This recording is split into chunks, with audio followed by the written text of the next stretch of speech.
turn myself around. Anyway, I'm just using all the scales now. I'm just mixing them up, and that's where for me it's a lot easier because I don't have to put any. It's like there's no fences, you know. When we're doing the scales and we're going through one scale and then the next scale and the next scale, it's like I'm having to. Oh, okay. Dennis.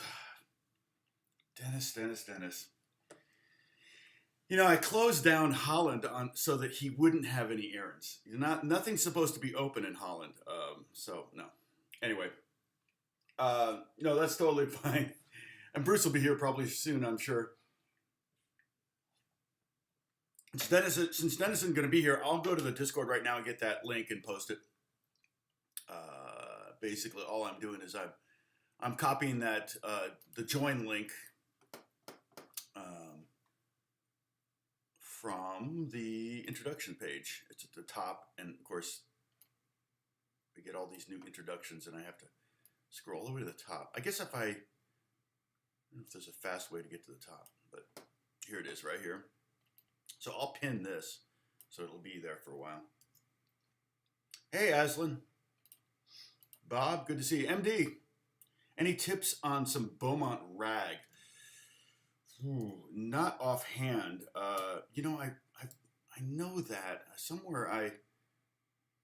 Is that one of the ones that he posted? Check out this website. It's very good. I keep meaning to. In fact, I even have it in my top line bookmarks because it's called the Flat Pick Apprentice, and it's just a blog spot thing. Did he do? Yeah, Beaumont rag. Here we go. See. Oh wait, nope. Here we go. Here we go. So check this out, okay? This guy, I think his name is David. So he's got it's amazing. This guy's done a lot of work. He's got Beaumont rag jam tracks, okay? And what he did was he did it at 140, 150, 160, 170, 180, 185, 190, 195. So you can ramp it up to full speed. And I'm assuming the reason you're asking about that is because it's one of those tunes that's difficult to play and hard to get up to speed. Here's Ryan Sutter teaching it. He's got some videos here. There should be a link for it. I don't see the the melody, the chart for it, but that may not be so hard to find. You may be able to just go to Google. Oh wait, yeah. So check this out. I'm going to give you a link here. MD, Dr. Watson. Okay, so go to that guy's website, and it's great for. He's got all sorts of jam tracks for all sorts of songs, practice tracks for Arkansas Traveler, Black Mountain Rag, Bill Cheatham, let's see, Foggy Mountain Breakdown, Fisher's Hornpipe. I mean, this guy, I think, and I think it's interesting because I think it says in his bio somewhere that he created this site because he wanted to work on his bluegrass playing. Yeah, Dave, his name is Dave. And so it's really cool. And I don't even see any place where you can donate. I should give him some money though, because it's just, yeah. He's interested in flat picking, reading, ping pong, and not being at work.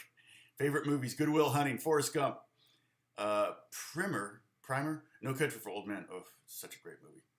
Actually, those are, I don't know Primer. I'll have to check out Primer because I love all those other movies. So he probably has the same taste. And then he's really, really into country music and stuff like that. So I started this series, and it's the longest series we've done so far, by far the longest series.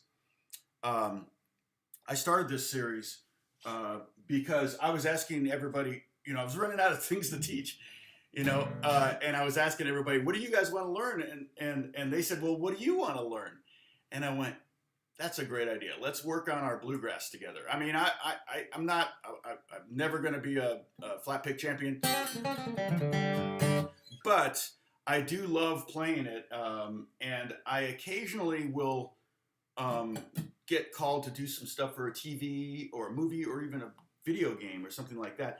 And in those scenarios, you know, there's a lot less pressure because when you're playing, when I'm doing music for, not that you don't do excellent, I do as excellent as I possibly can, but you know that generally it's going to be in the background. There may be dialogue over it. There may be car chases over it. I mean, I remember slaving with the composer over, you know, tone and nuance and getting everything just right for this really hard rock soundtrack we did for this movie called Supercross. and it most of the stuff we slaved over was buried by it cracked me up because I went to see the movie and it was like all our hard work was buried by motorcycle revving and motorcycle races and stuff.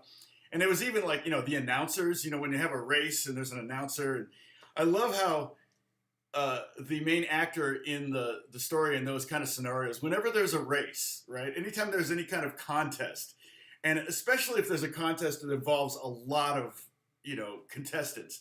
So you've got, you know, maybe 30 motorcycles on this, you know, dirt track, you know, Supercross track. And they'll say like, and Joe Smith, who's like the star of the movie, in 27th place. And it's like, they would never point out who's in 27th place. It's like the top three, they'd be too busy talking about the top three. But in these movies, they always say, you know, it's like telling referee, oh, you know, this guy's going to win. I thought it would be more effective if you didn't mention his name for like 10 minutes. It would build a lot of suspense. It's like, wait, what happened to the star of the show? And then all of a sudden he's in fourth place and you're like, oh, okay, now he's there.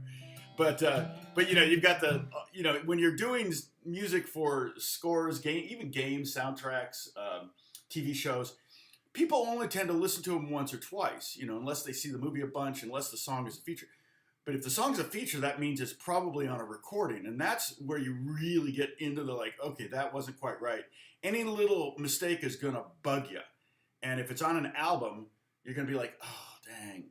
You know, and a record could be listened to a million times, a billion times. You know, you've got songs on Spotify that have a billion spins. And if you have a note there or a hesitation or something that you hear in your playing, or the tone isn't right or something, you're going to hate it. And it's not going to, you know, so we really concentrate when we're doing records on, you know, we'll take a lot longer to record 3 minutes of music. For a record, you could spend a day or a week or a month on one song. But for movies and TV shows, particularly TV shows, we call it making music by the pound.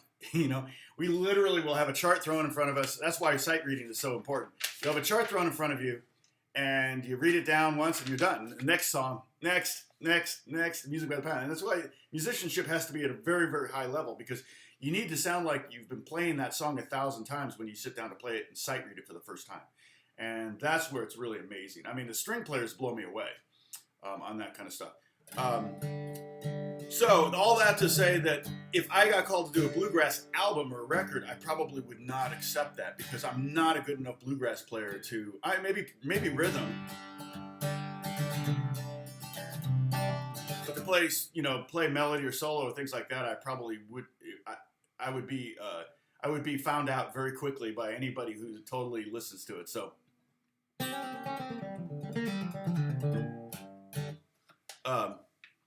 yeah, MD, that should be a very useful link. And there's a tablature on the IHS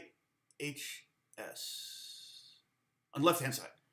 Ah, I missed that. Well, no, but that tablature, I saw that, but did it go? Was it a dead link or did it work? Because it was something weird. Oh, wait, no, PDF. There it is. You're right. Sweet. Okay, well, let's look at this.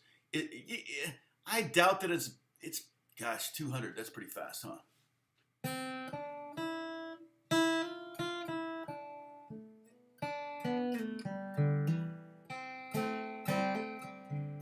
Oh, yeah. Yeah. It's even got the G lick in there. Yeah, that's such a classic. Let's try to find out if, I don't think it's public domain. There's no way it's public domain. But that would be fun if we could. I mean, I'd have to get it down. And it's got all the fourth breaks and all that stuff in here. I'm not sure whose version of this it is. Does it say on there? It just says the flat pick. I'm going to print this.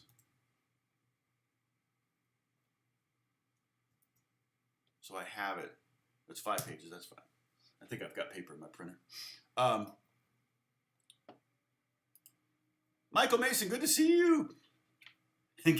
Got your extra hot coffee. Okay, everybody take a sip of their libation. We've got a drinking game. If I touch, I think we're up to 16 rules now. So if I touch my face, which is a COVID no-no, we take a punitive sip. If I refer to myself in the third person, which I never do, that was just a joke. Okay, so I just printed up Beaumont Rag. Somebody want to look and see if the Beaumont Rag's public domain? I don't think it is. I'm not sure who wrote it, but it's not. I don't think it's quite old enough to be public domain. But if it's public domain, we can do it here. I just don't want to get. I want to be able to monetize every video I do, so I don't do lessons for songs. I don't teach how to play songs. I think I'm going to do a video today. Record a video today called "Bass Playing for Guitarists." And so I'm going to talk about, because I do a lot of bass playing. I didn't ever intend to, but when you're trying to feed your family playing guitar and doing session work, and the composer says, "Can you play some bass on this track?" You always say, "Sure." Then you get a bass. So I started playing bass, and I started with one bass. Now I have 5 basses. So, but the so and then the other thing that's happened through this series that we've been doing is I've been creating music, writing music. So I'm creating content within content. And so I've written 6 songs now, and I may record these. I may record these and post these at some point, or record them and use them, put them into one of the production companies I work with. Hey, Paul, good to see you. Paul's an old friend. We've known each other since junior high. Paul, I'm assuming you went to Spring Mill Elementary School too. Did we know each other there? I don't remember. We might have known each other. I moved to Indianapolis halfway through the 5th grade, so I might have had a class with Paul. Oh, no, that was someone else. I had Mrs. Wick was the math teacher in 6th grade, and she had blue hair. And everybody hated her, but I loved her. You know why I loved her? Is because it was the first teacher I'd ever had that gave us I don't know if it was called a syllabus or if it was a list of all the assignments for the year, right? So I could work ahead. So my friend Rob Earl would do like 3 assignments in one night, and I was like, You can work ahead? And he goes, yeah, sure, why not? So that night I did 5 assignments, and he did 3 more, and I was like, hey, I did 5, he did 3, okay. And then it was a race, it was on.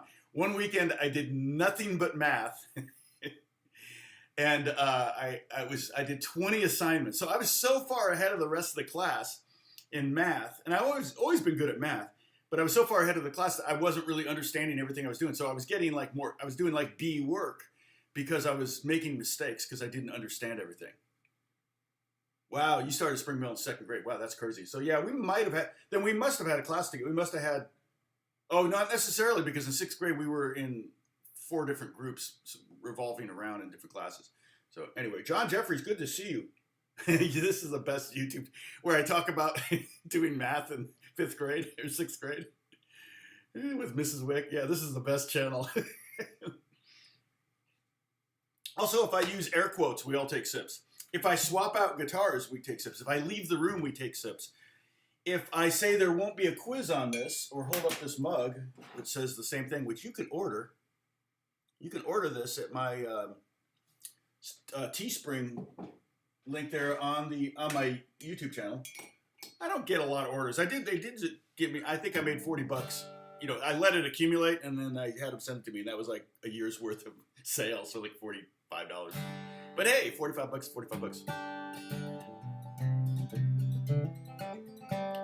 I shared recess with Paul. That may be. I don't remember a lot, except I remember playing what we called Smear the Queer, which is like a totally bad thing to say today. And basically it was kill the guy with the football is what it was.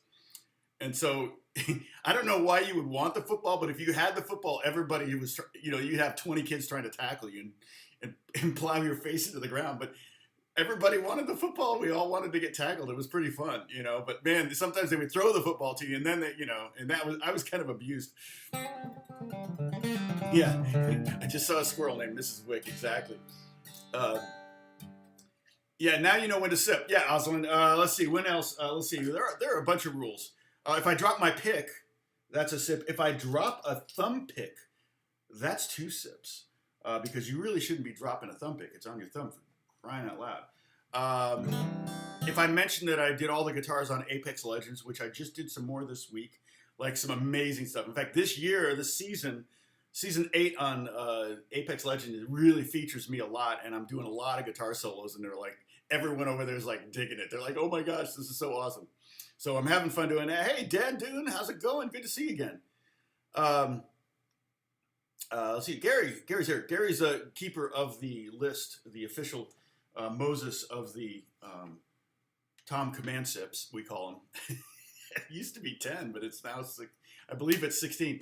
If I express affection towards one of my family members, either my sister Lee, who has not been on in a while, or my son Alex, who's not been on even longer, you know, maybe I'll text him and tell him to jump on if he can. He's so busy. That kid, I'm so proud of him. When COVID lockdowns hit, he lost all his live work and touring stuff. He just created a whole new, I mean, he just got really busy with getting sessions and things like that. There's if you're a really good musician, there's a page, a website you can go to kind of hawk your session abilities. If you have a recording setup, it's called soundbetter.com. I'm not on there because I really don't want to set my prices, make them public, because my prices are kind of vary depending on budgets and stuff. I'm just texting Alex. And if he joins, if Alex jumps on, then I'll say, hey, I love you, Alex, and then you can all take a sip. Hey, Renee, good to see you again. Okay, so what I thought we might do today is just do a review of all 6 weeks. We've done 6 weeks of scales. The first week we did the G major scale. Okay, the next week we did the G major pentatonic. I'm really swinging it. Okay, D major. Okay, then in the next week, I added the flat third to those scales, so that we ended up with a root, a second, a flat third, a third, fifth, and a sixth. And that's, with that scale, you can play what's called the the G lick. Okay, so everybody take a sip. I used air quotes. But the G lick is, okay, and I noticed it's on, oh, where's that? Beaumont Rag, it's in bar, it's in bar 5 and 6, well, bar 5, right there on Beaumont Rag. The other thing is, this chord progression is really cool because it goes G, C, 1, 2, 3, 4, 1, 2, 3, 4, 1, 2, 3, 4, 1. G, C 3 times. And that goes pretty.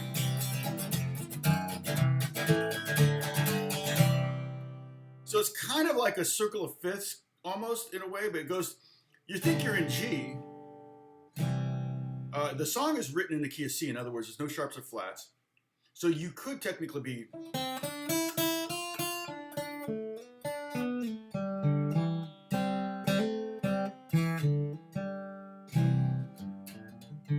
Anyway, I'd have to work this up. I'll find it somewhere, but it goes F to F diminished, F sharp diminished to C, and it goes to A, D, G, C. And that, if we're in the key of C, which it is, so I would say now this is the key of C because of that, even though it starts on the 5 chord, or starts on a G chord, that's the 5. I think the song's in the key of C because of this 4th stave progression, all right? I'm talking about Beaumont Rag here. MD got me sidetracked, and I think he logged out. Hey, Franco. How's it going?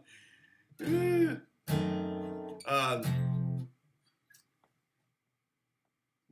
recorded. Okay. Yeah. Oh, he died in 1932.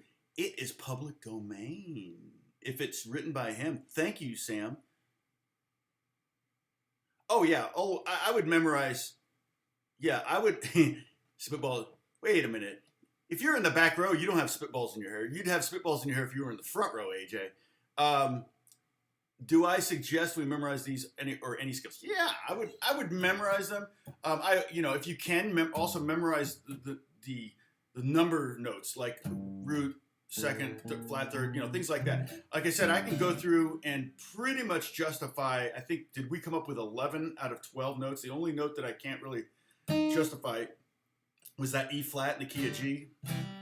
That E flat I just don't like the sound of it unless you actually we can even do the E flat. I can justify all 12 notes because if we just do the C lick when we get to the C chord, right? That there's an E flat there, but it's a passing tone.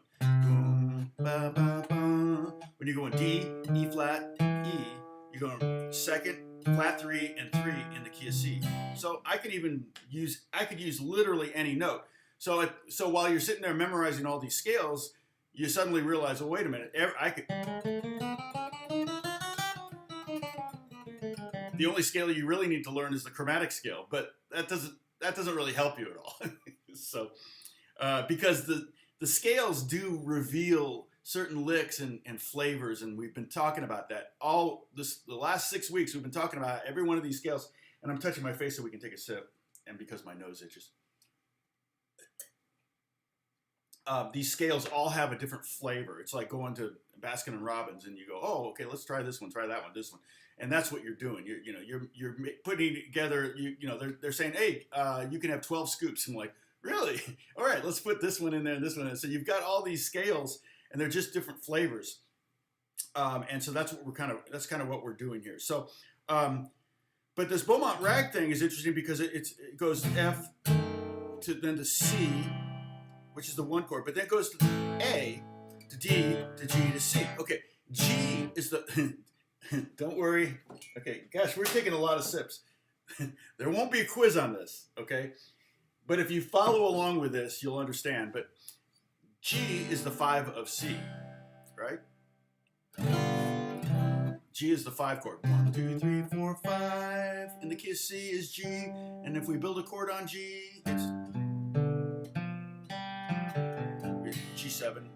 Okay? So G is the 5 of the 1 of C. Okay? What if G were the 1? What's the 5 of G? Oh, well, that would be D. So you go to the key of G. 1, 2, 3, 4, 5. You get a D chord. Okay, so D is the 5 of G. Well, what if D were the 1? What's the 5 of D? Oh, A. And that's what's happening here. A is the 5 of the 5 of the 5 of 1. D is the 5 of the 5 of 1. And G is the 5 of 1. And so you've got what's called a circle of fifths progression. If I were to do that, in this composition, they did 3 of those. You could do 4. It's not uncommon to do 4.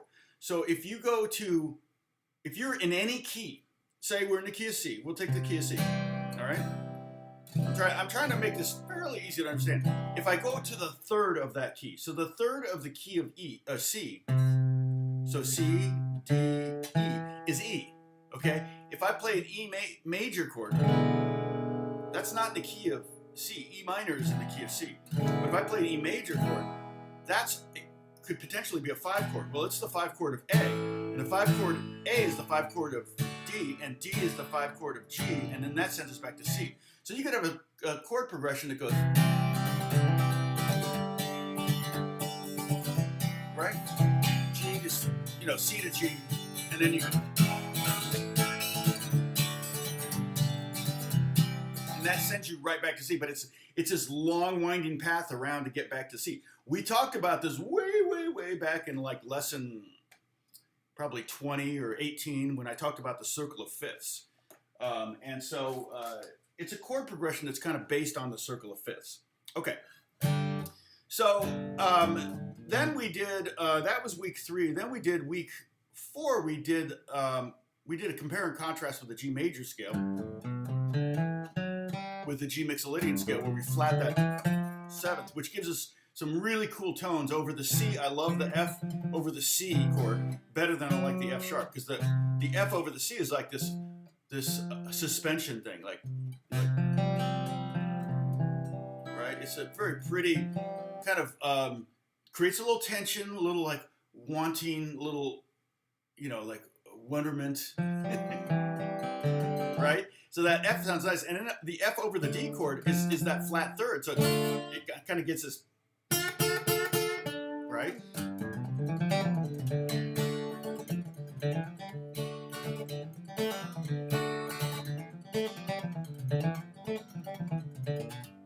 So anyway, so that's the Mixolydian. Then we went to, and we're going to go over all these again in a second here.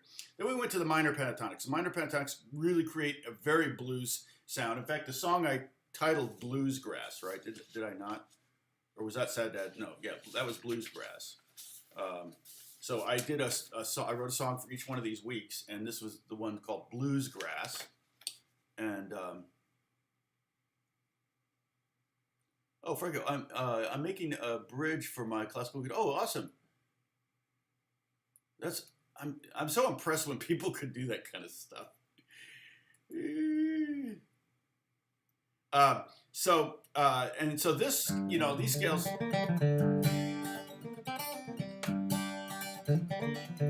to me, sounds very, very bluegrassy. And so it's cool. And then is John Y here? The C, I could have done G minor pentatonic for G. I could have done C minor pentatonic for C and D minor pentatonic for D.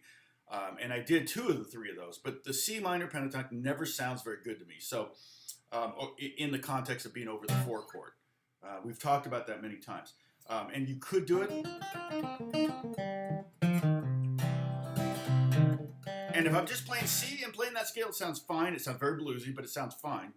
Because again, with the blues thing, you have intentionally bad notes. All right, you're intentionally playing wrong notes to create a mood.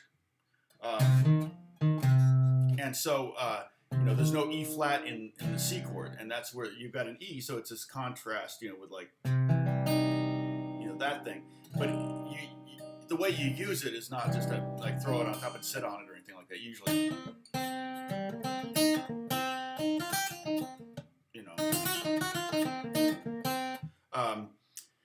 but for some reason that in the context of the C chord being the 4 chord of a chord progression, where you're constantly going back to the 1 chord, which is G, if you'll notice in this progression right here, look, I pointed correctly.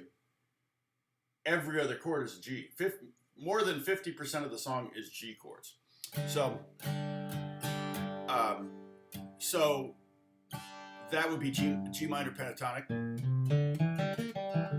The G minor 6 pentatonic is what I did.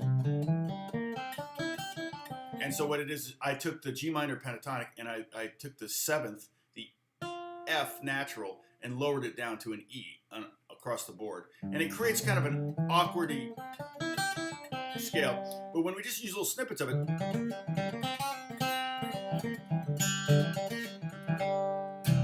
okay? Yeah, you missed some sips while you were researching there, Sam. Hey, Lena Chen. Hey, Lena Chen, how's it going? Good to see you. I don't think I've seen you here before. Welcome. You'll find you've got a very friendly community here to chat with while I meander about guitar stuff. I know most people aren't even listening to me right now. So,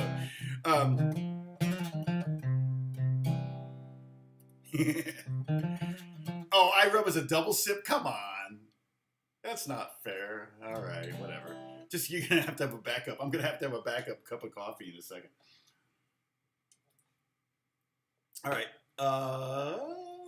Did Alex join? I didn't see. See, wait, there's a question from John. What's the difference between the sus4 you talked about and the add4 chord? Oh, okay. Add4, okay, sus4. It's a good question. Let's look at, sorry. I had some carrots. You know how they get in your teeth? Okay, sorry. That's not sippable offense, Gary. Oh, nice. And Lena, I hope I'm pronouncing your name correctly. So like, okay, so John asked me the difference between this is a little off subject, but because I brought up the sus, and the question you asked is different than what I actually brought up, but it's a good question. If I write D sus, if I say play a D sus chord, that means to basically add a 4, or take the 3 up to 4. So you play this. So play a D chord. That's D. That's D sus. So D sus does not have a third in it. Okay. And you might call it a sus 4. Back in the day, we would call it D sus 4. But generally, it got replaced with just sus as shorthand because, and you still see sus 4 all the time, but I don't ever use sus 4. I just say sus because there are 2 other susses, and that's the 2 and the 6, but you would call them something else generally. So you can shorthand D sus 4 or any sus 4 with just the word sus. Okay?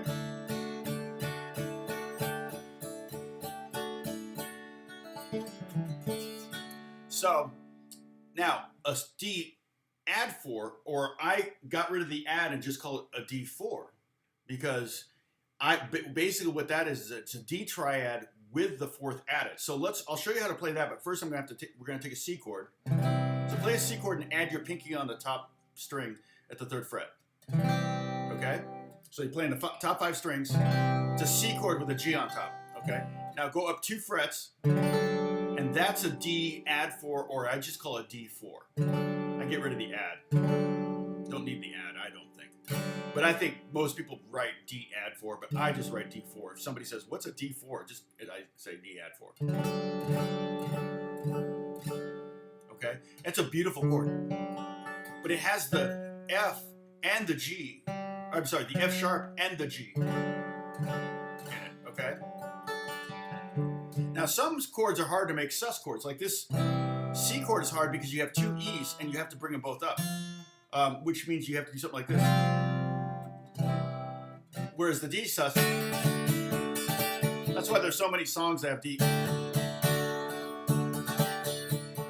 Anticipation by Carole King, Stairway to Heaven uses that. Oh man, there's so many songs that use that.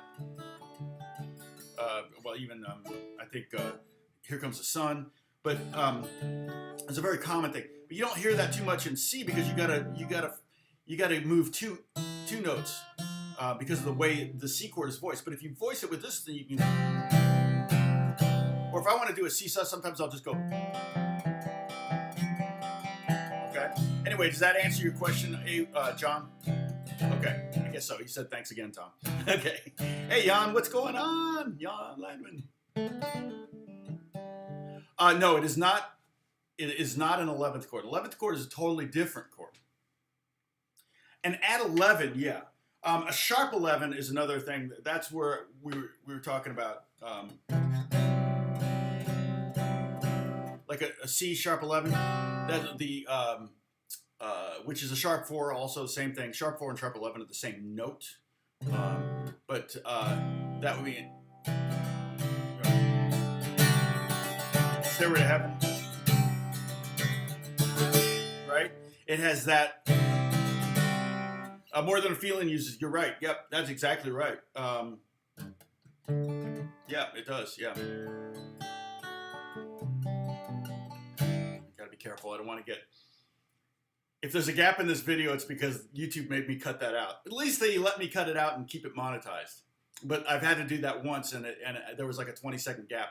It was mainly because I played the Bieber song that I wrote, and I was showing it to you, and I knew they were going to do that. So, but I still was able to monetize the video, but they took it. I had to have it. They chopped it out for me, which they make it really easy. Yeah, a Lydian would be a Becker. Lydian is has that sharp 4. Now, Sam, I don't want to get too convoluted here, but let's say a G11 chord. Technically, so when you say 13th, 11th, and 9th, you're you're saying that you want everything from the G, in the case of a G, G11, let's say. You want everything from the G to the 11th. All right? Technically, mathematically, on paper, theoretically. All right? So, in other words, you want the 1, which is G, the 3, the 5, the 7, the 9, and the 11. Okay, that's 6 different notes. Now, when the rubber meets the road, usually you'll start eliminating things. And when somebody says G11, what they probably almost always mean is they want an F over G chord, which is, I call it the Earth, Wind, and Fire chord. You know, the horns do that thing, you know.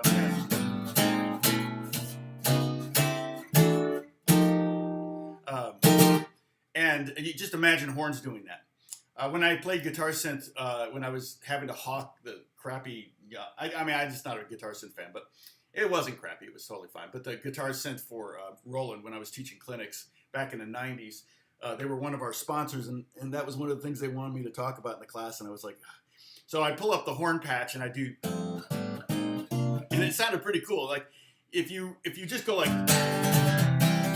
with a horn patch, it sounds really, it's like, oh my gosh, that's awful. But if you do something that's very horny, and yes, I said horny, that's very horny. So in that case, what is happening there is we have the 1, the root, 1, G. I have the 7th, I have the 9th, and I have the 11th. Yes. And that would be, if it says, so Sam, if it says G11, that would be a flat 7th there, a dominant 7th, okay? You would have to write the word major, or M-A-J, or a capital M, G, you know, major 11th, and that would be a different chord. That would be more like something like that, which is a very rare chord. I don't remember it being, or, that's kind of nice. I would call that F major 7 over G.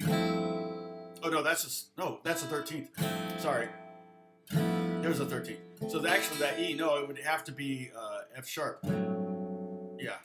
So, yeah, that's technically a 13th, but there's no 3rd in there. So for the 11th chord, you rarely have a 3rd in there, which is weird. If I was playing piano, maybe I'd throw the 3rd in there, because I got 10 fingers.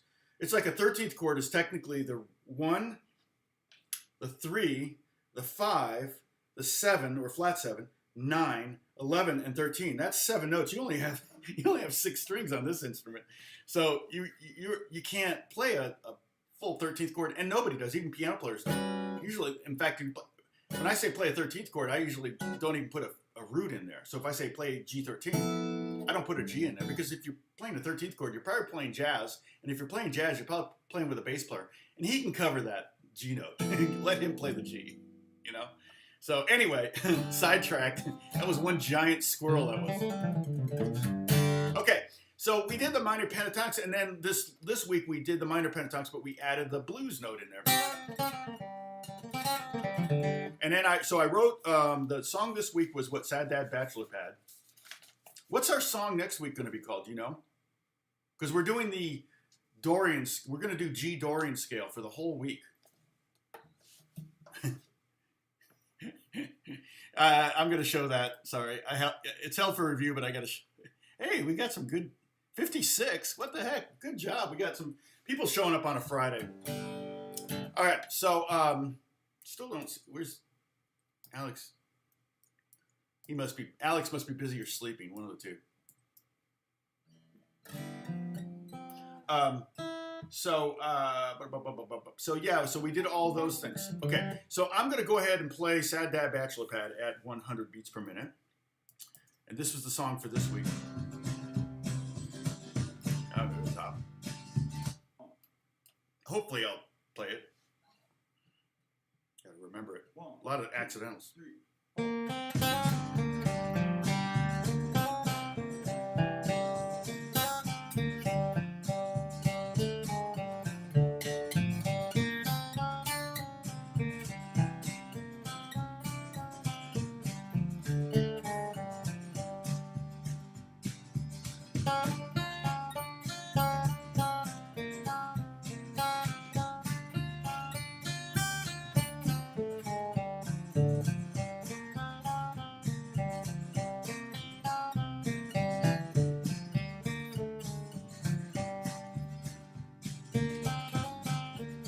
I like to hammer on that.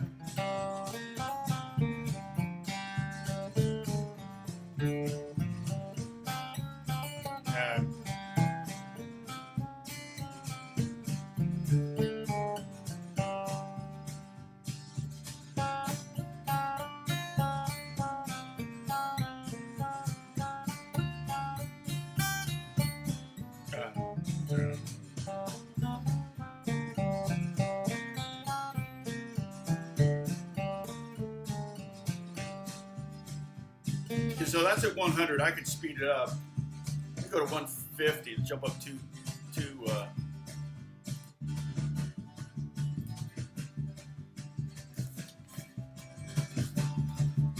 there we go.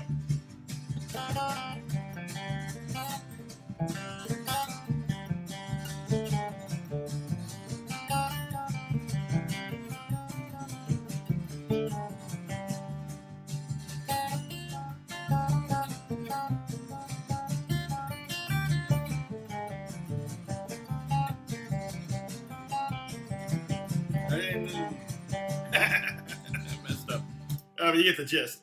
But that was the tune for this week, and you can download it for free at the. Oh shoot! I forgot to pin the. I didn't pin. Let me get that. Let me get the Discord thing and pin it. Dennis isn't here. I'm so sorry. I meant to pin that. You guys have been chatting so much, it disappeared really quick. So here's. Let's see the Discord. Copy. Go back. All right. I'll pin it so it's there. So you can join a Discord group. This is an invite. Everybody be cool with everybody. It's not a place to talk anything other than about me. I forget, what movie was that from? Ruthless People? Where Bette Midler says, enough about me. What do you think about me? She has some great one-liners. I remember she had a TV show that I never watched, but for some reason I watched the first scene of the first episode, the pilot episode. I saw it, and she's on a treadmill. She's like running on a treadmill, and her husband walks in and thinks he's being really funny. He goes, "What are you running away from?" And she goes, "My ass." I'm like, oh, that's classic. So yeah, if you join the Discord, just be cool, stay on, and if you can use your same handle for, excuse me, you can use the same handle for YouTube as you use for Discord. That would make it easier for us to know who the heck you are, and so it's easier for us to ban you from both platforms. No, I'm kidding. Actually, we've had to do that, but it's very, very rare.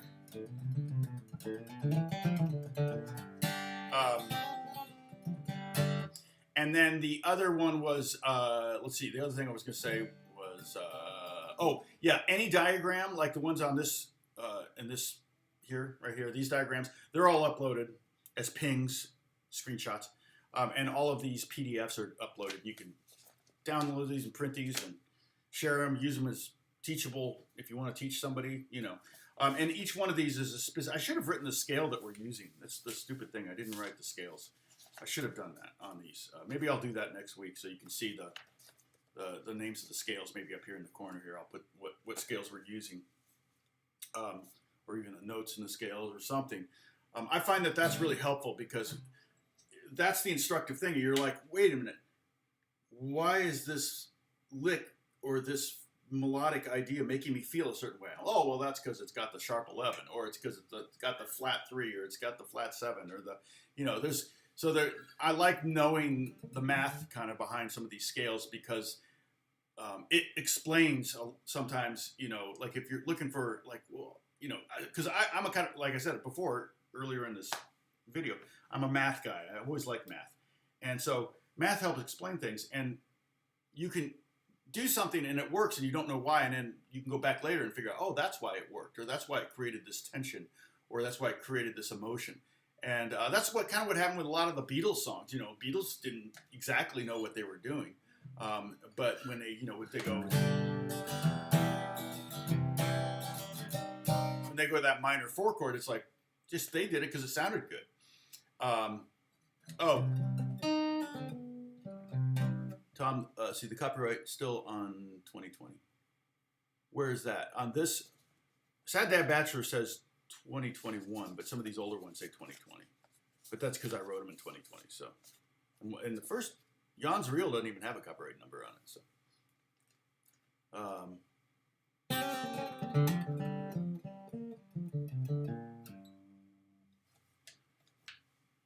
me try to play. You, yeah. I think I did that. I think I tried to play all five. You know, it was fun actually. It's crazy. And again, one of the difficult things for me in particular about playing using one scale or one set of scales like we have here for over the progression is that I'm having to kind of throttle myself, which is difficult. It's contrary. Oh, God bless you, Lena. Thank you so much. You know, I taught private guitar lessons for 35 years. It really paid a lot of bills. I mean, when I was a kid, I started teaching when I was 15.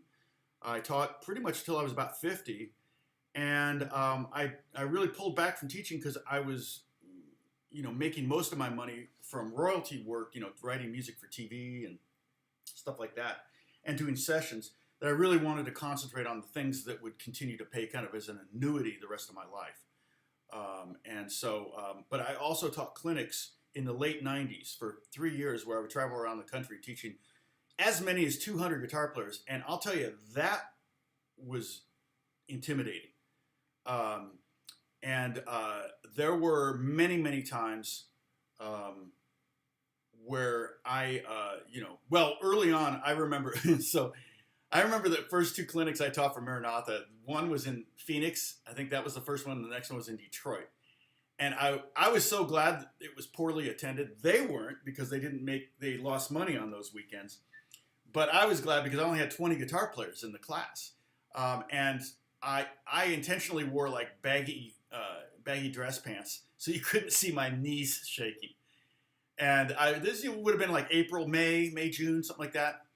And I would even lean against the wall because my knees would be rattling so bad because I really had never really spoken in public before.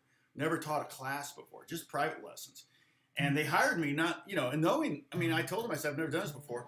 And we had before we did any clinics, we had a retreat where we were up in the mountains for a week, and we had training. We had a guy come in teaching us how to speak, public speaking, and things like that, and we had to do it, and it was petrifying.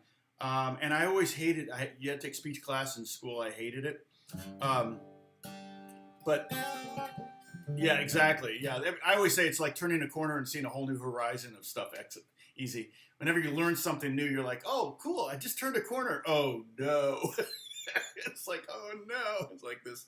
In fact, I've got a story that I've told before that could totally apply to that. So remind me about the river story. But by the end of that first year of teaching clinics, I remember I had it down so good. I had my teaching. And I think there's somebody actually that shows up on our live stream that actually went to one of those classes. I forget which one he said he was at, but dang it, I can't remember who it was. But I remember we did a clinic in Seattle. I had 200 guitar players in the room. And keep in mind, in the front row,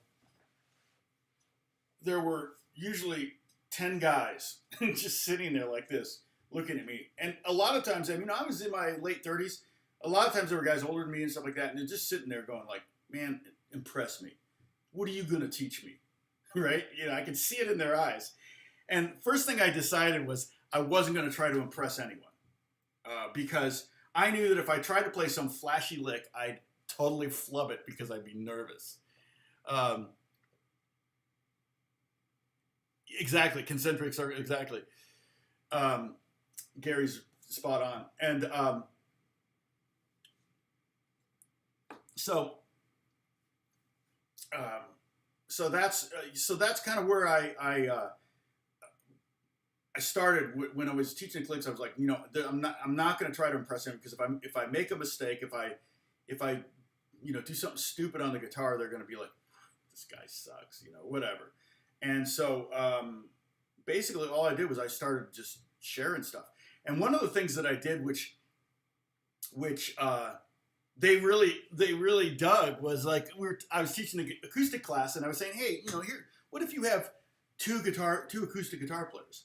What do you do? I said, well, there's a lot of things you can do. You can capo away from each other, and I showed them how to capo like at the fifth fret, and if someone's playing an open position, you capo at the fifth fret and you transpose, and now you're harmonizing with each other. That works really cool. I said, but let's say you've got two guitar players, you can play unison. If you play the same thing, I do this all the time in the studio where I double something and I put something left and right. And so what I would do is I'd pick two volunteers. They'd all have, a lot of them would have guitars with them, which is always dangerous. And I would say, you can't play, but no jamming while I'm trying to teach. But it was good to have guys with guitars in there, guys and gals with guitars. And I would get two volunteers. I'd have them play G, C, G, D. Very simple chord progression, kind of like this bluegrass thing. And I would have them stand on chairs. I would get two guys that are too competent at playing a groove, the same, basic folk strumming groove. I would have them stand on chairs facing each other, and I would have everyone in the class walk between the chairs and stop for a second and listen to the two guitars, left and right. And it was like, that was this, it was a really cool way of showing them what this would sound like. And, the sound man could pan left and right. Now you got the stereo field in your, these were church clinics. In your church where you've got two acoustic guitar players, because everybody wants to play. These were almost everyone attending these events. Very few professionals. Most of them were weekend warriors, and they really want to play every weekend. And if there's not enough room for them, then they can't do it. Hey, yeah, no, exactly. I don't know how to say your name, but Chimney Sweep. That was Chimney Sweep. Yeah, no, yeah, playing is fun. If you set your sets too high, you go like, I want to learn like, oh shoot, what's the the Bach Chaconne? It's 11 pages of black notes. I can play it, but I can play it at about 1/4 tempo. I mean, it is insane. I used to play it, like about half speed, and I would sight read it. So it's 11 pages of just notes and scales, and it's insane. If that's your goal, you're never going to get there. But if your goal is just to be able to play some 3-chord songs, 4-chord songs, 5-chord songs, keep adding chords. Add a new chord if you can add a chord every week, pretty soon, end of the year, you'll have 52 chords. You'll be able to play a lot of songs. Because there's a million songs with 4 chords. So I even have some videos. I have 2 videos. I've got the plans for a 3rd one. It's really hard to teach this, but let's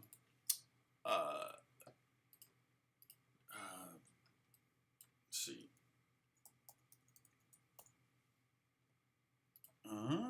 I have a couple videos I did. They're very popular, actually. 5 songs with 2 chords, and then 5 more songs with 2 chords. And I've got, let's see. So here's one. Dennis was lurking. There's one that is 5 songs with only 2 chords. And there are not many songs like that. But like I said, I have plans for a 5th one, but it's difficult because I really can't.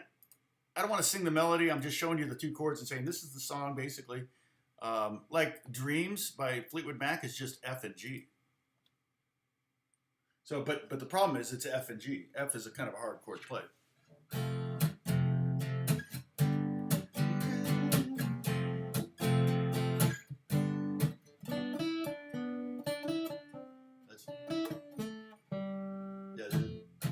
Right? So you could transpose that to C to D. Any 2 chords a whole step apart, you could feasibly do it. Really, the easiest ones would probably be C and D. But you'd be in the wrong key. But yeah, it's much better Chimney Sweep to be able to play something and have fun with it than to just be like, oh, I can't get this. It's so hard. And it is hard. The older you get, the harder it is to learn something new. Teaching an old dog new tricks, that kind of thing. There's definitely that's a cliche for a reason. Okay, so what I want to do, and Dash is the one that's been putting the the lessons. The lesson actually starts here. I'm an hour in, and I'm now starting the lesson. So Dash, I'm sorry, you're not watching. He watches later, I guess. But what I kind of want to do is just play through these scales, but we're only going to play a top 4 strings. Okay, D string, G string, B string, and E string.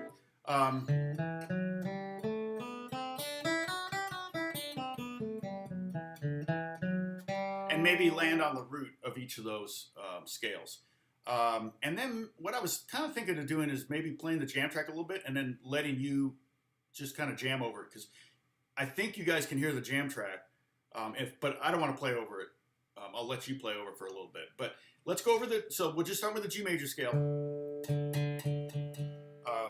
And we'll start with the D string open.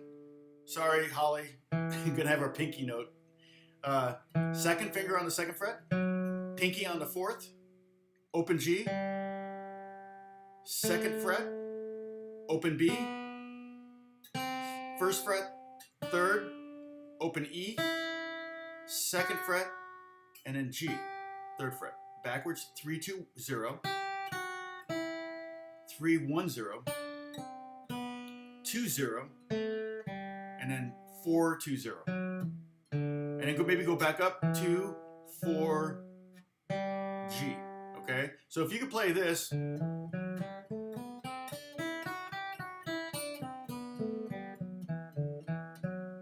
Slowly, slower than that, obviously. Then, oh, that's good, Holly. Oh, good. Yeah, like I said, I think today I'm going to shoot a video bass playing for guitar players. So I've got 5 tips. You can tell it's windy out because of my window. And it's like 85 degrees today. Like, oh my gosh. A part of the reason why you live in California is because Southern California, because the weather is pretty stinking amazing. I don't really miss the cold and the snow, but so let me hit the jam track. Where are you? Not there. Let me hit the jam track, and you can just start. Oh, sorry. Let me slow down the jam track. Normal. There we go. And you just practice your 1, 2, 3, 4.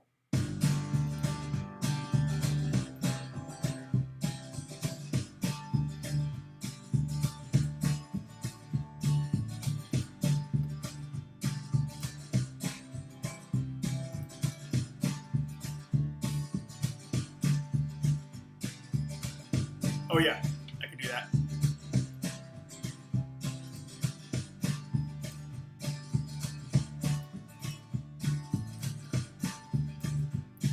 There you go, Bruce.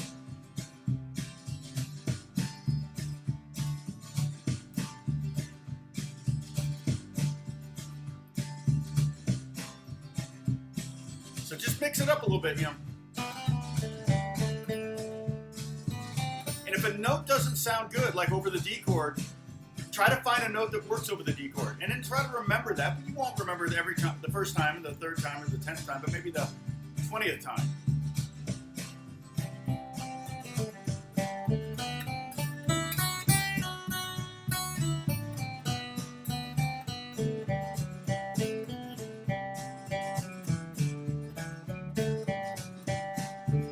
So this is all G major.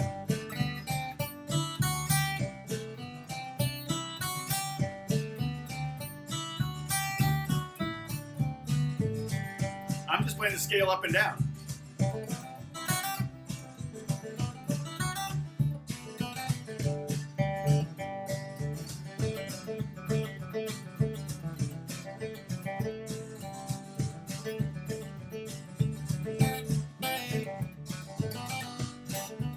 I love that little bit. Let me just show you real quick. Let me stop this.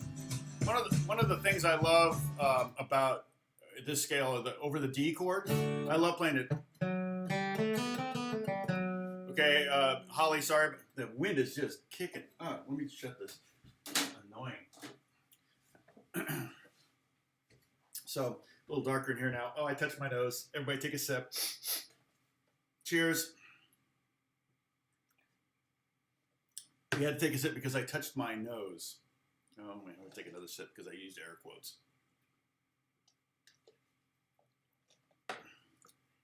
Yeah, give me a like. Come on, people. It always cracks me up though when someone gives me a thumbs down on the video. You know, it's like, do you know how much I charge for guitar lessons? If I were to charge you for a guitar lesson right now, you know how much it would be? I'm giving you. It's like if it's a 2-hour lesson, I don't even want to tell you what I would charge you.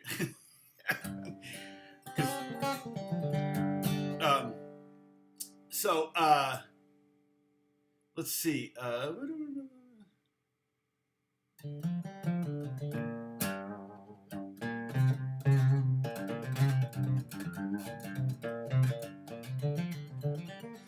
100% Becker. Hey, if you keep at it though, it'll be one. With me, it's literally I've been trying to catch lightning in a bottle, or what is the saying? Lightning in a bottle. Caught lightning in a jar. Is that a Benjamin Franklin reference? Tell us. Well, I mean, when I don't really teach anymore, but I do get asked to coach. So like if I'm coaching an actor or an artist that's signed to a record label, an actor for a TV show, I charge $150 an hour. And sometimes I'll be doing 5 hours I've done 10-hour days where I'm on set with an actor and I've got to be there the whole day. And if they have a question, so sometimes I'm just sitting around, but I'm charging them. Your hourly rate is plus travel. There you go. Exactly. So yeah, so technically you're getting in a 2-hour live stream, you're getting $300 for free. And I'm making about $2. Except for super chats. The super chat people, you make it a lot more fun. Because I'm not having any fun right now. I'm fishing for super chat. Now, I'll feel bad if somebody gives me something because I'm like, no, I'm not fishing. All right. So, what were we talking about? Oh, that lick. Okay, so here's that D chord. Okay, hit a D chord. Yeah. No, and when I quit teaching, I was charging $70 an hour US, which is probably about $55 an hour. I lived in a very wealthy area. So all the kids had very wealthy parents, and I was starting to make money as a guitar player, and it was really worth my time. So yeah, 20 euros an hour is cheap. Or no, 20 pounds an hour. That's about 25 bucks. Yep. So that lick over the D, it's in the G major scale. It's just start on the pinky note, that F sharp, and hit the G, A, open B, C, back down B, A, G. So I'm not actually going to the D. There's no D in that, but it really implies a D7 if you play the F sharp and the hook. Now I feel bad.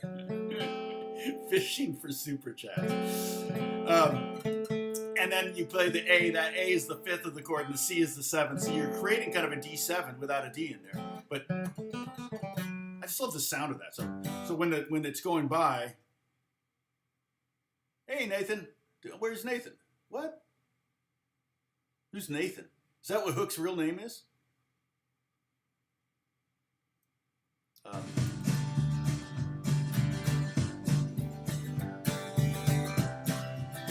So when I get to the D chord,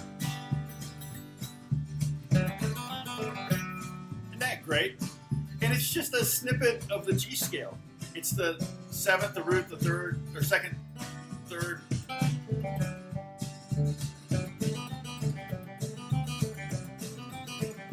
It doesn't work really.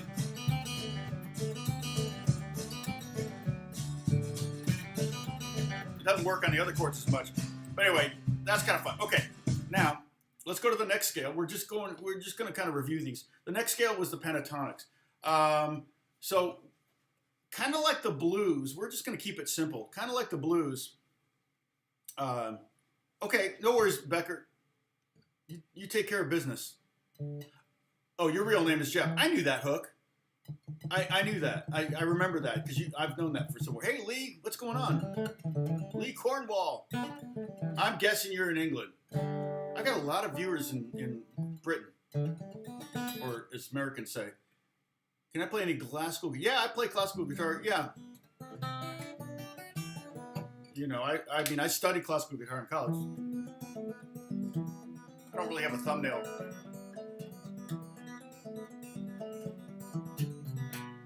I don't really have a thumbnail right now, so it's difficult. But and I have my flamenco guitars over there. My classical guitar's in the closet right now.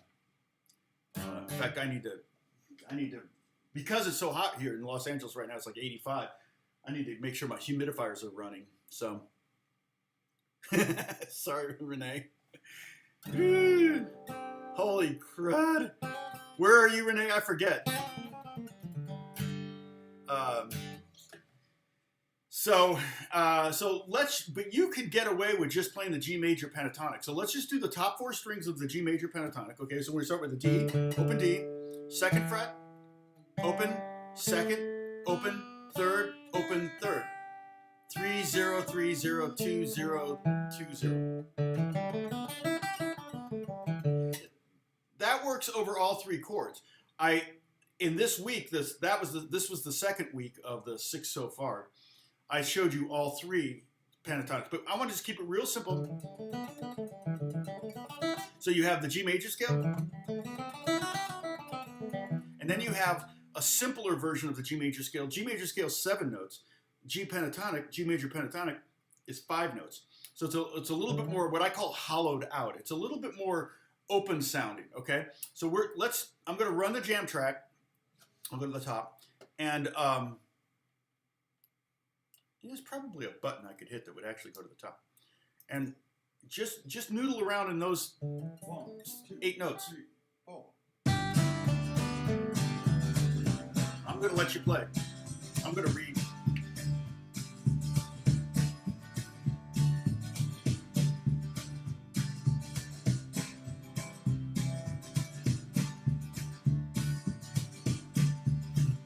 Thanks, Lee.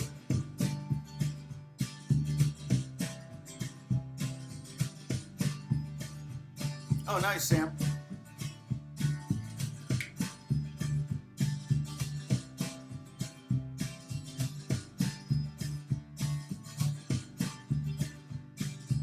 I tell you what, I can't wait for the lockdown to be over.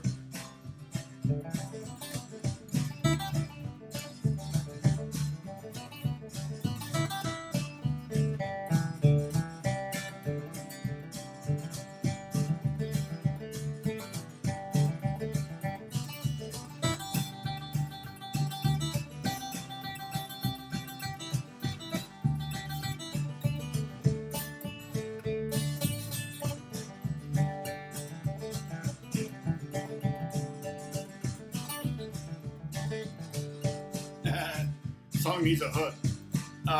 So, yeah, you know, I can't wait to do a meet and greet at some point. Obviously, it's going to be in Los Angeles area, but at some point when the lockdowns are over, maybe a year from now. I hate to say that. Remember 15 days to flatten the curve? But at some point, we'll set up a meet and greet, and anyone who's in the LA area, you know, I'll do it far enough out in advance. So if you want to plan a trip to Los Angeles or to California, you know, if Disneyland's back open and the beaches are open and everything, well, beaches are open. Can't stop people from going to the beach. It's not going to happen. You know, if there's lots to do here, you know, and everything's opened up again, then, oh, thank you, Lee. God bless you. Oh, tell me why the guitar is better than the piano. I can give you a couple reasons. For one thing, on guitar, if you learn a scale that's all fretted notes like this, no open strings. That's G major scale. If I go up one fret and do the exact same thing, it's A flat. On piano, you have to learn a whole new set of notes. It's like a totally different thing. And an A, same thing. But on guitar, you can move around. I'll give you another thing. This is more in the context of jazz. Okay, and we're going to move to the next scale here next. Okay, so if you guys want to start woodshedding the top 4 strings of that G major blues,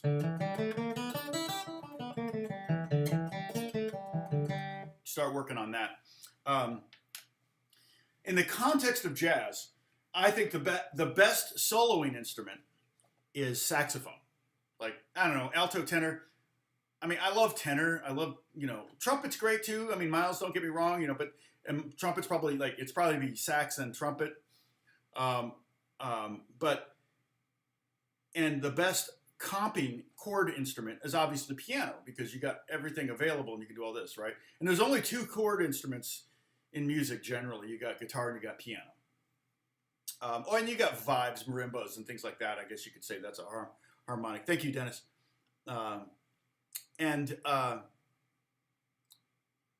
But in jazz, the guitar is the second best comping instrument and really one of the best soloing instruments. So in a jazz context, I feel like guitar is a really good instrument, although it's not.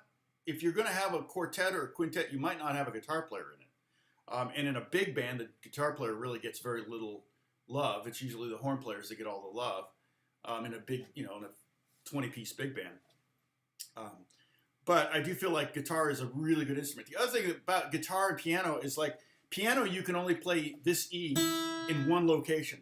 On guitar, I can play it here, here, here, here, here, which creates all sorts of problems when it comes to reading music, like where do I play it, or that kind of thing, or when you're trying to figure out a guitar player, what he played and where he played it. On piano, you figure out a lick and it's has to be where it is.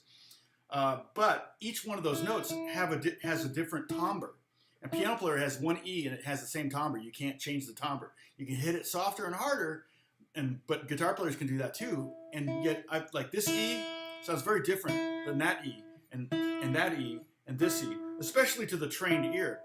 And so the shorter and fatter the string, it's going to have a different tone, or timbre is the word that's often used. And the other thing, like guitar, piano player, you can't slide. You can't hammer on, pull off. You can't bend.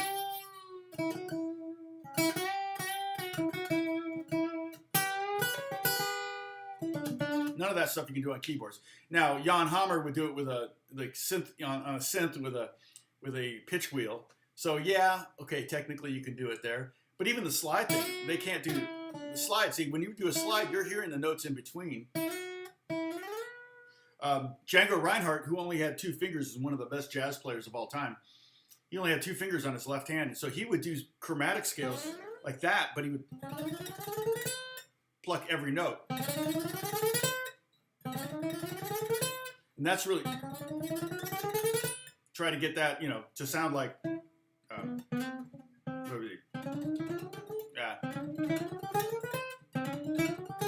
See, he couldn't have done that. So try to get that timing down where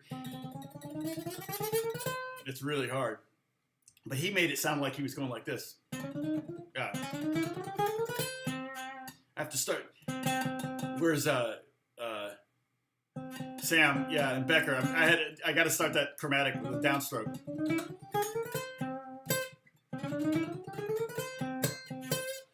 And Sam, I don't know if you've been paying attention, but I haven't been pure alternating picking on my right hand. I have to concentrate on when I'm doing my songs. So I'm trying to do it, like or whatever.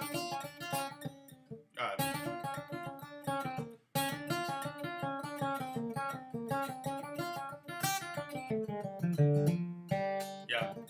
Anyway, I've been trying to really be good about that, but I'm concentrating on things and then I lose the concentration on the right hand, because that's one of the things when we talked about this I wanted to get down was the alternating picking when we started doing these lessons. That's one of the things I want to try to practice, because I feel like the bluegrass players really do almost a pure right hand. On the right hand, they do a real pure alternating down on the downstrokes and up on the upstrokes. And if it's a bunch of upstrokes in a row, they're all going to be up notes, upbeats in a row. You're going to have upstrokes. We'll talk about that more later. In fact, we're gonna do we're gonna start talking about triads.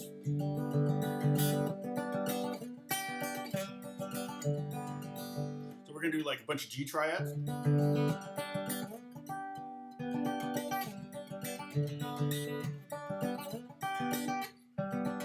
And see. And so we're going to learn some triads up and down the neck for bluegrass. These 3 chords, maybe D7. And then we're going to work on our alternating picking on triads, which is really hard. We'll start slow. Like we'll start out going this fast. Anyway.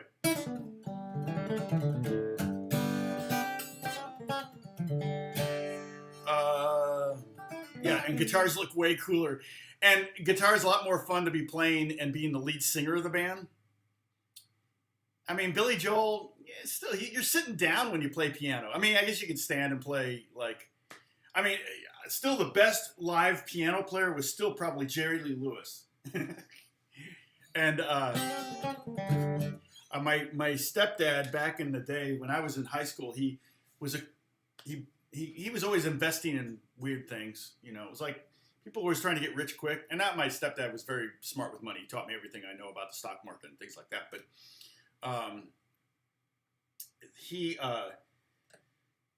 did a investment in a George, not Strait, it was George Jones's Possum Holler, maybe George Jones, maybe, but it was a restaurant chain called the Possum Holler, a nightclub chain called the Possum Holler, and he invested. He was one of the investors in it, and so I touched my face, so we have to take a sip. Yeah, guitar is definitely easier to carry around. There's a lot of reasons why guitar is better than piano.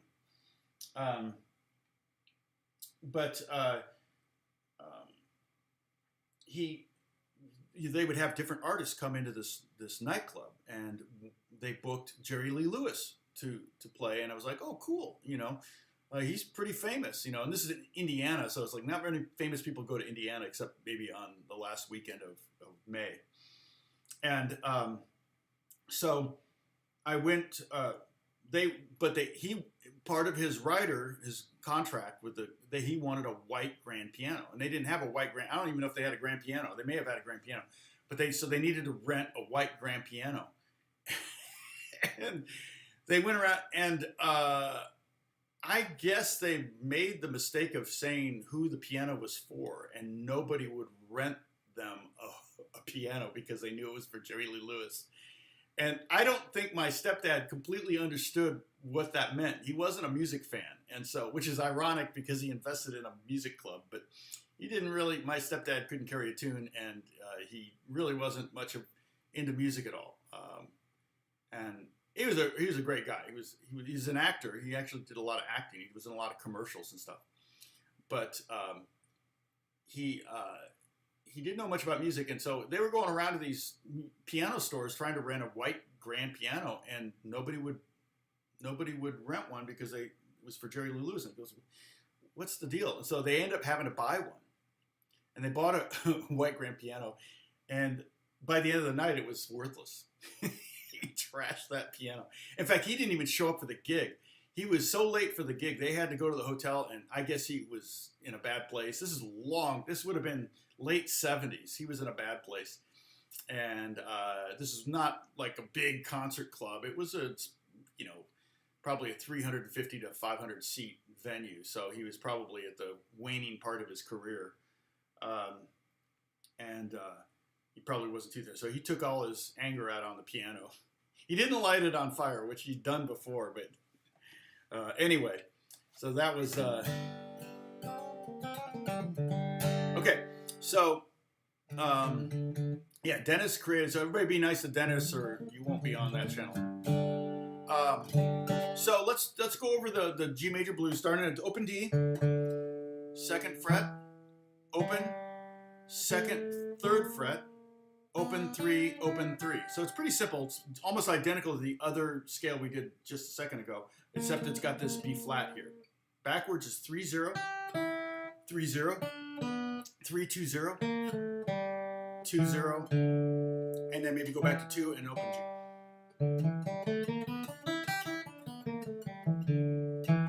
Okay, so let me play the jam track.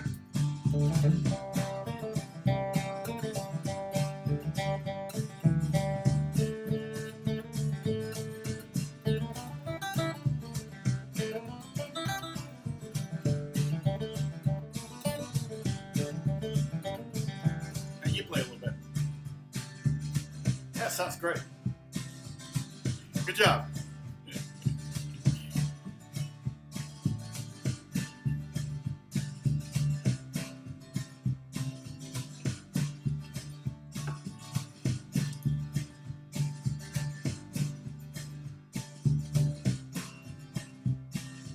Yeah, excellent. Oh, I like that. That was nice. I like that little thing you did right there. Okay. All right. That's enough of me goofing off. Lee is asking me what my favorite style is. Okay. My nose itches. I'm just itching the outside. Take a sip. Gary, I guess no, don't put this in.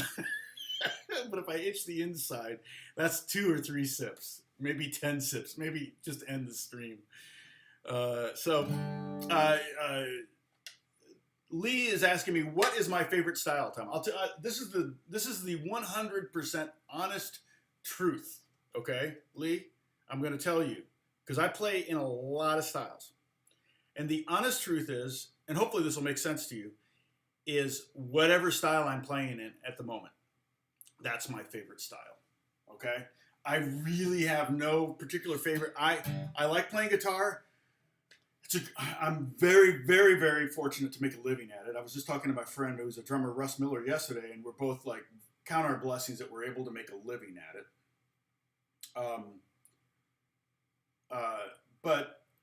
I'm just happy to play guitar. So whatever style I'm playing at that moment, I try to make it sound like it's my favorite style.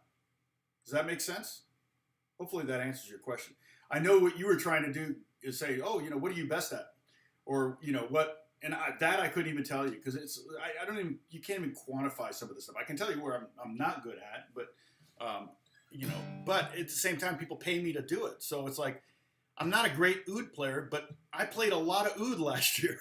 I did a lot of oud playing last year. So much so I was thinking about spending, 2 to 3, 4, 5 grand on a really good oud. Because I was like, you know what, I should really get a good one because the cheap one that I have is kind of, keeping it in tune and everything's kind of a pain. But I think that's pretty much true across the board. And even on a $5,000 oud, it's still a pain in the butt to keep it tuned. Although I did just see a kid that I follow, a studio musician from India that I follow on Instagram. He plays oud, and he just had one of his ouds outfitted with tuners. And I was like, man, I really want to do that. I asked him, I said, does it make the headstock really heavy to have all those tuners on there? He goes, not really. So, because it's hard to kind of balance the oud and play it. And, I've got some tricks that I do. But anyway, any style I particularly don't like. Any guitar style, not really. Style of music, I mean, I'm not a big opera buff fan, but there's no guitar in opera, so maybe that's why I don't like it. I'm not big on show tunes. I've done some okay, I'm going to pull up the next scale. This is week 4 scales, which is the G mixolydian. So the bottom scale down here, this one here. Hey, I did it. I pointed right. So this one right here. Boy, this is so hard to do. Okay, practice that one. Top 4 strings. So while I'm talking, you can play that.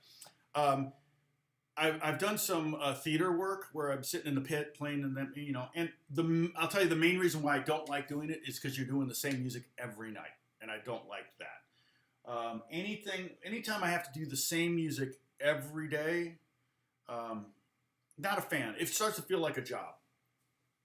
My days are so radically different. Every day can be so different. I mean, I did a lot of Apex Legends stuff this week. The new season 8, has a lot of guitar in it, and I'm doing these like guitar god solos.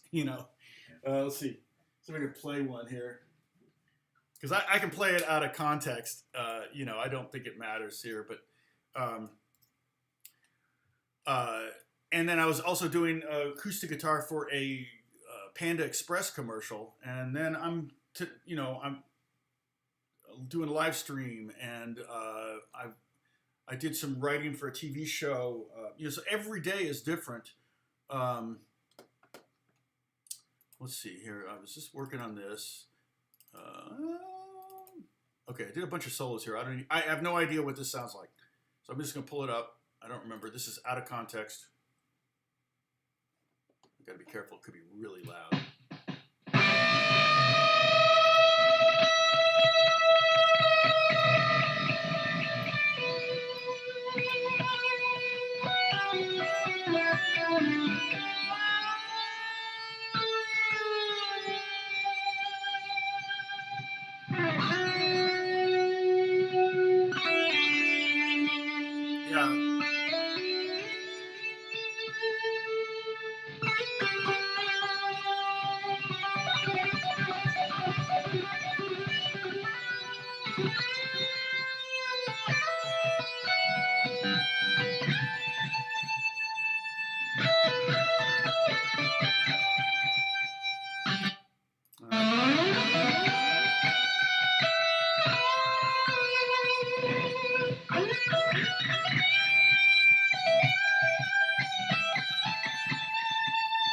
So you get the idea. That was, and I'm not playing the track that I played over, but you can hear the solo.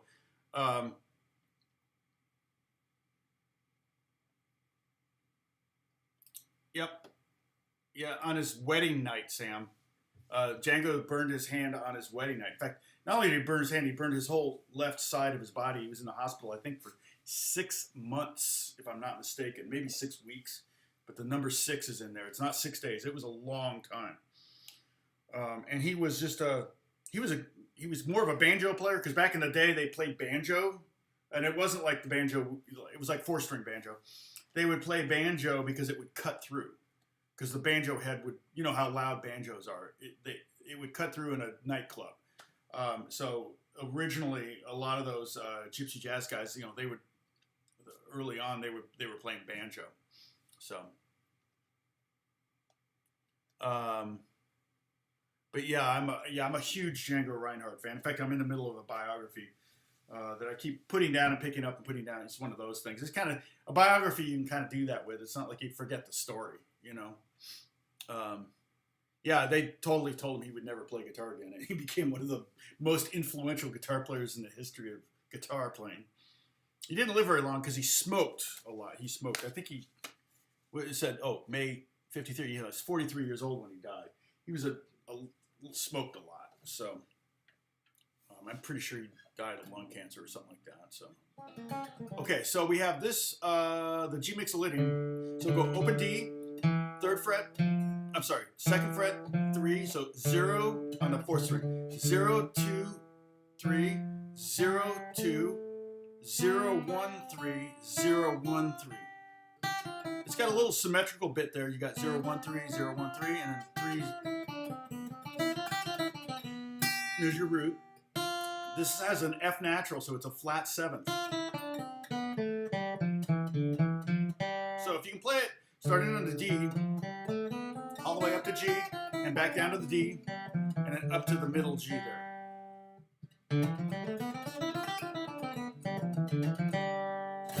And maybe hit, bracket the scale with a G chord, so you're centering yourself. Oh, actually do this. This is actually really cool. Play a G chord, and then play the scale. Okay, now play a C chord, and do the scale.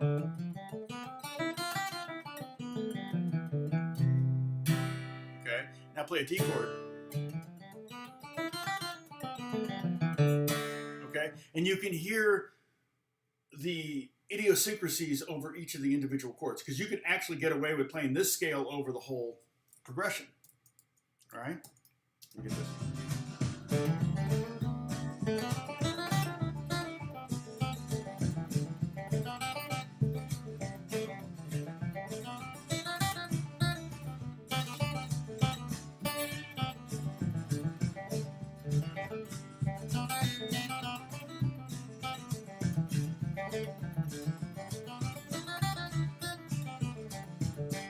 Okay, so that, I'll let you play for a second.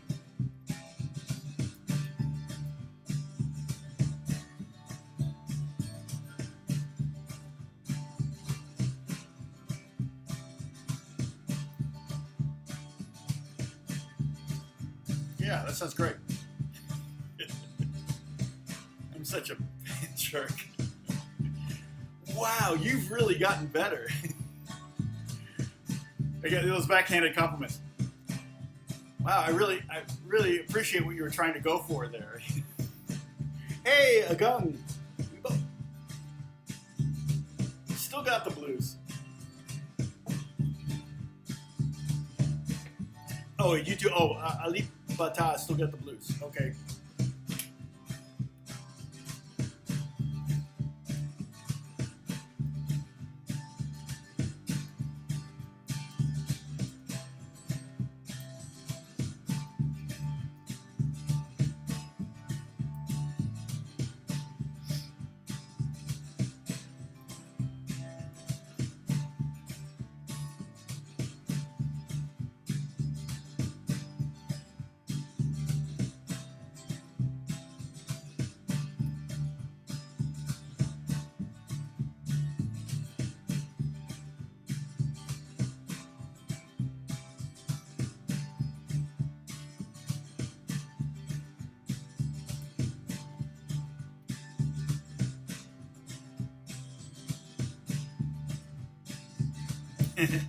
All right.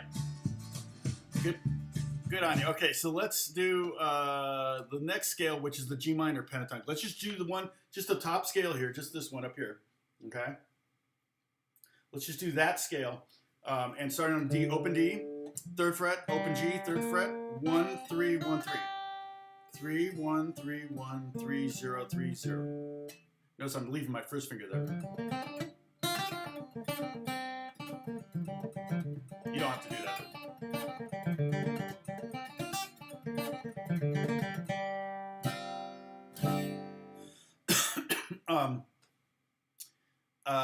Story time. I don't know. Let me see if I can think of one. The one I thought of was the river one I told you, but I've told this story before. But it has to do with the horizon thing.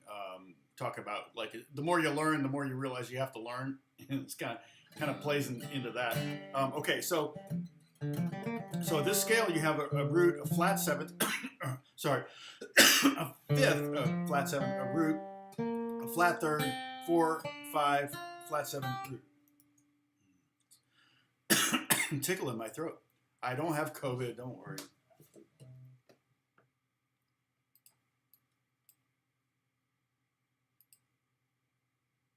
Okay, so you can just fart around with this one.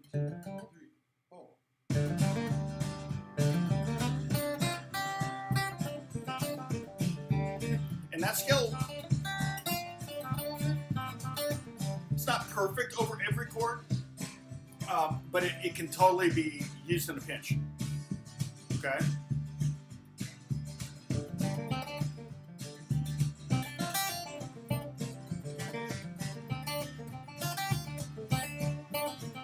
Hard for me not to get to other shapes. And that's kind of my point here. Okay, now if we're going to add the blues note to this, we just add that note right there.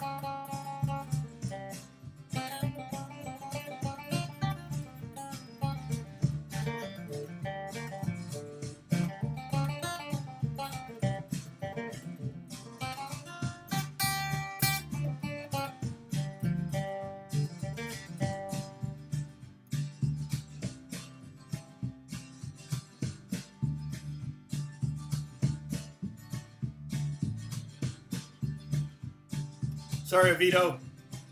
Restate that. Avito, restate that you had a curse word in there. We can't let that here because it'll get rid of we'll lose our kid-friendly rating. You know what I mean? Okay. So let me go back to this here and stop. Okay. So Avito said basically he couldn't get his electric for some reason. So I'm sorry about that, man. You'll get it eventually. I'm sure you're upset about it, but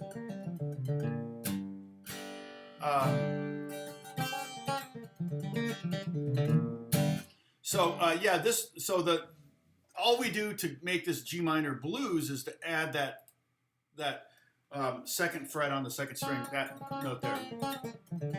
Okay, now what you could do if you want, you could go to the Discord. If you shoot, I need to post the Discord link, don't I? Again. No, that's not it.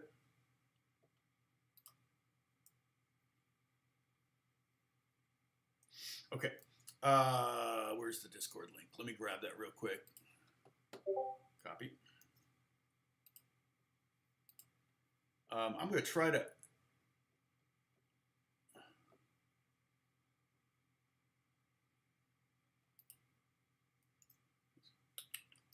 There's the. Oh, Dennis, you beat me to it. So let's see. Avito, what are you saying? Also, can I term learning try learning the mixo scale as good as learning the scale of the fourth and call it a rap? E.g., if I learn G mixolydian scale, consider it learn the C scale. Sure. I mean, you can think of that term. You know, you can think that way. Man, we had a good showing today. We got up to 56. We're not there now, but pretty good showing. Ark is in the house.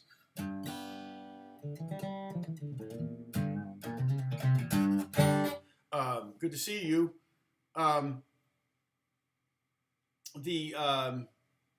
Yeah, I mean, G mixolydian is indeed the same as C major. So you could think of yourself as, you could play C major over that if that makes it easier for you to think. But the nice thing about G mixolydian is if we think G mixolydian, we're playing in the key of your G progression, we're thinking G centrically. So for example, if we go to G mixolydian and we're playing, and I want to hit the flat 3 in G mixolydian, I hit that B flat. But if I'm thinking flat 3 and I'm in the key of C, then I'll hit the E flat, which isn't going to work.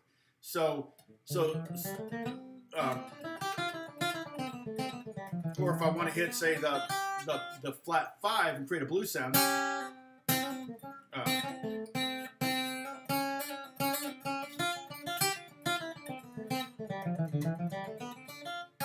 you know, the flat 5 is historically that blues tone.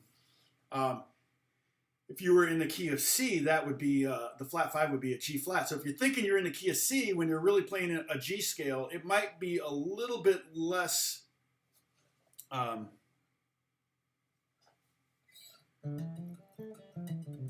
you can put a pickup in an acoustic guitar, sure. Oh, for your gig, don't you have a gig or something that you're doing? I don't know. That's going to be up to the people that hired you. I think Vito, you got a gig playing in a band.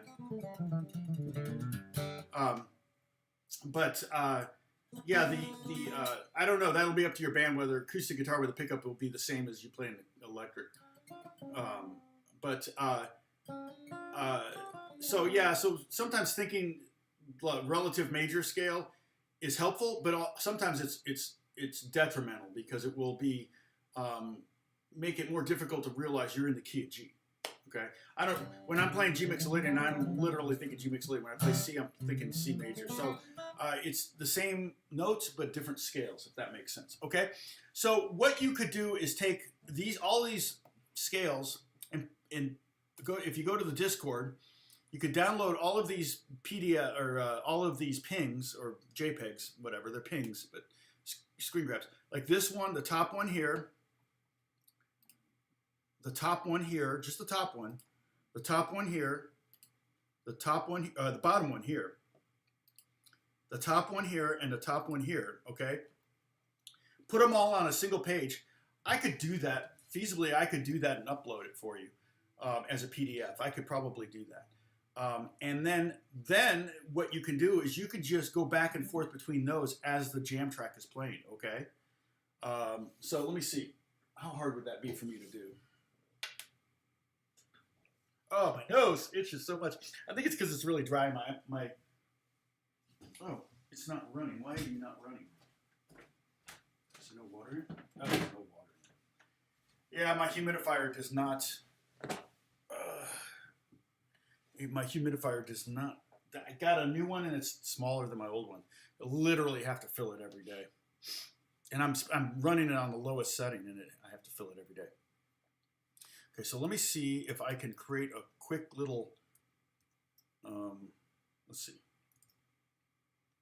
Go to the desktop. Here's the YouTube live stream stuff. Okay, so I'm going to have to make this window really big and go this way and see if I can see all of those. scales. Actually, they're. Wow, we've learned so much stuff. Holy cow. Get rid of this. All right. A little wider. And now I'm going to create. Oops. Let me see if I can fit all of those scales on one document. And then you can print it up. I don't mind doing this. We can just chit chat. I can tell a story. You asked for a story, so let me try to find these scales in order.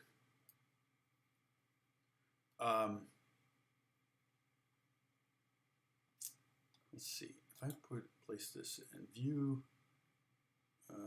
clean up by date created. That should make it easier. Yeah. All right. Oh, you know what? I can just find them and grab them, and I'll order them here in a second. The story I told before was a story about going tubing. Tubing is where you can sit in an inner tube and float down a river, okay? Or you could also tie it behind a speedboat and be tugged, and that also creates all sorts of havoc. I've done that many times, and you know, nearly drowned on many occasions.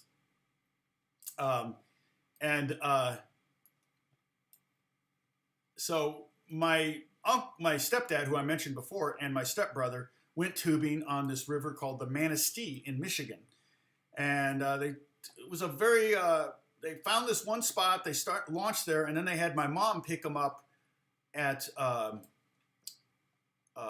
predetermined location called the Rollaways, and basically what it was a dune, a sand dune that went down into the river, and there was like people would hang out there. It was kind of a place where people would go, and there was a parking area.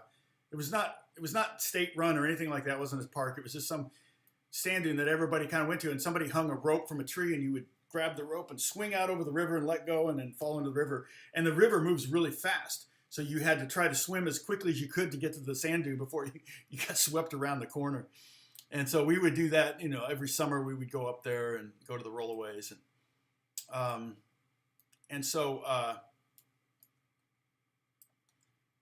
So my stepbrother and my stepdad did a trip where they, I think I'm getting them all here. Major scale. So we have 6, right? Yep, there's 6. Okay, cool.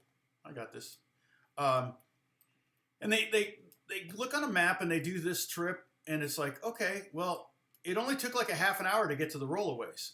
So my stepbrother Steve, he looked at the map of the state and looked when we did one of these things. Hold on, he did one of these things. He goes, well, if that far is a half-hour trip, really that wasn't long enough. You probably want to do like 2 hours would be really nice. Float on the river for 2 hours. So this far would be 2 hours, right? He kind of went boom, boom, boom, boom. But this river does this. It just is, Manistee is very windy. It's a very snaky river through Michigan. And so, great. But my stepbrother went home back to Indiana, and my stepdad and he said, why don't we do it? And I'm like, okay, let's do it. So we get down and we don't even I think we leave our wallet and everything in the car at the place where we started. And we got in the inner tube, and we're just laying there floating, and it's nice for about an hour. It's nice, and it's a warm day, and your butt's in the water, and you're just wearing a swimsuit, and that's all we have is a swimsuit, no money, no wallets, nothing. We're just floating down the river, and so eventually, it's starting to get like, okay, surely, and we're getting passed by people with, in canoes and, Boy Scout troops going by us, and there's no motorboats on the river. It's not deep enough for that. And so, but a lot of canoes and a lot of, at least no motorboats on this part of the river. And so we're just floating down. About 2 hours in, where it's like, okay, every time we turn a corner, we're thinking we're going to see this bridge where they originally launched from, and then we know it's a half hour further. And my mom would be waiting there. We said, 2 hours after we leave, you leave and go and meet us there at the rollaways. It was like,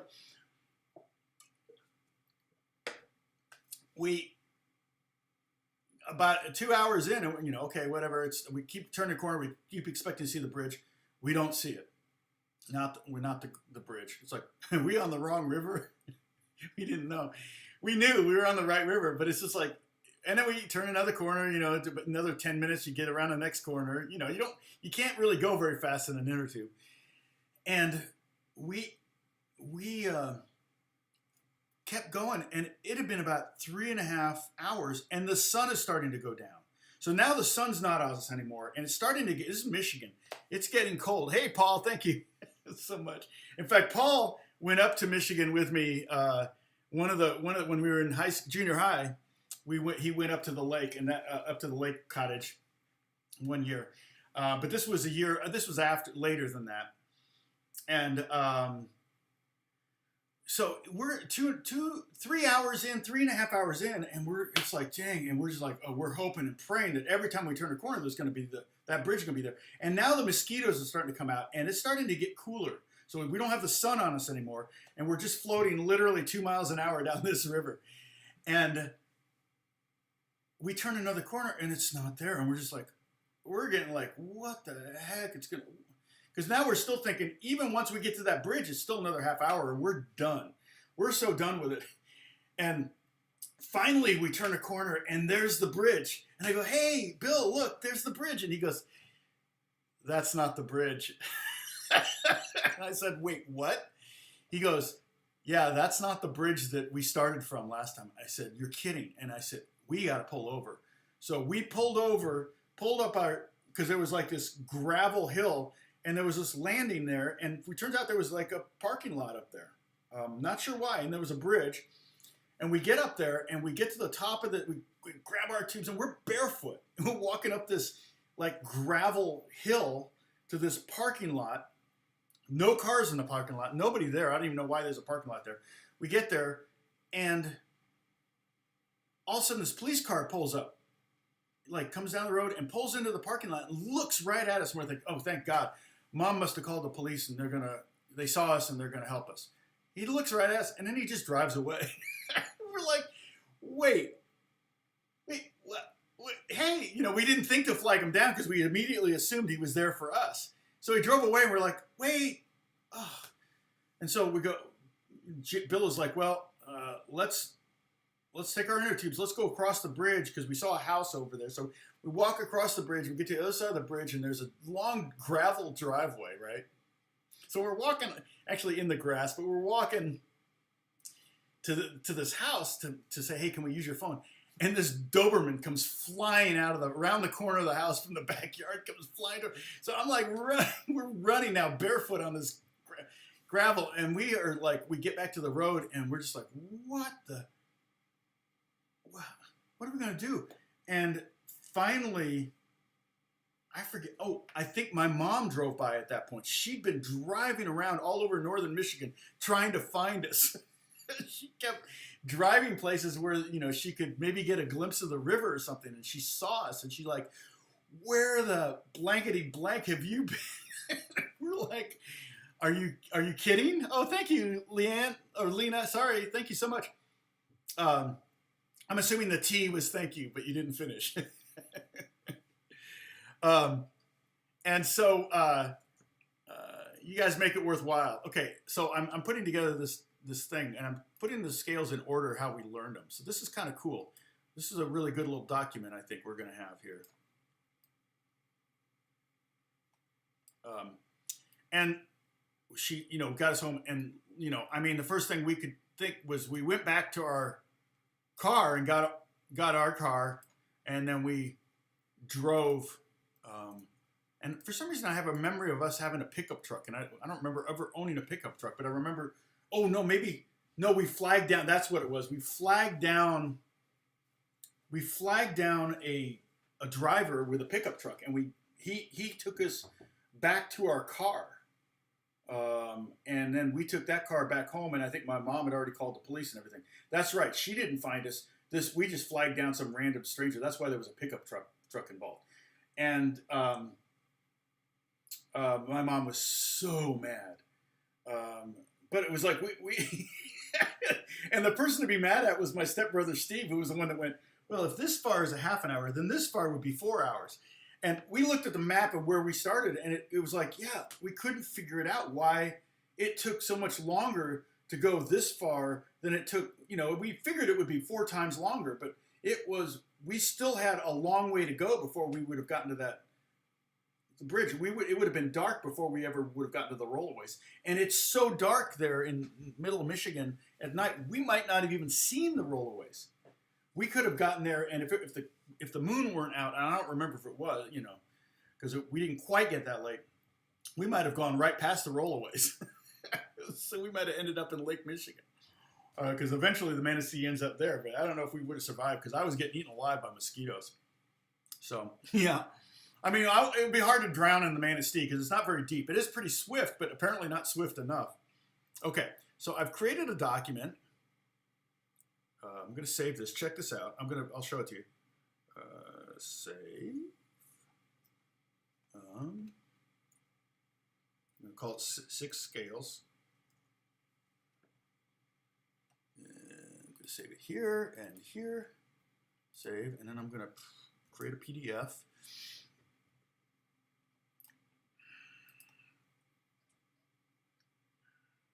Okay.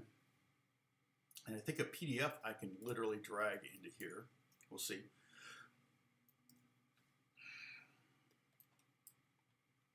See if it'll let me drag a PDF in here.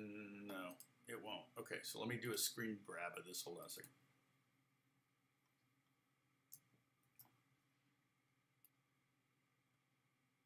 I could do a better one than that.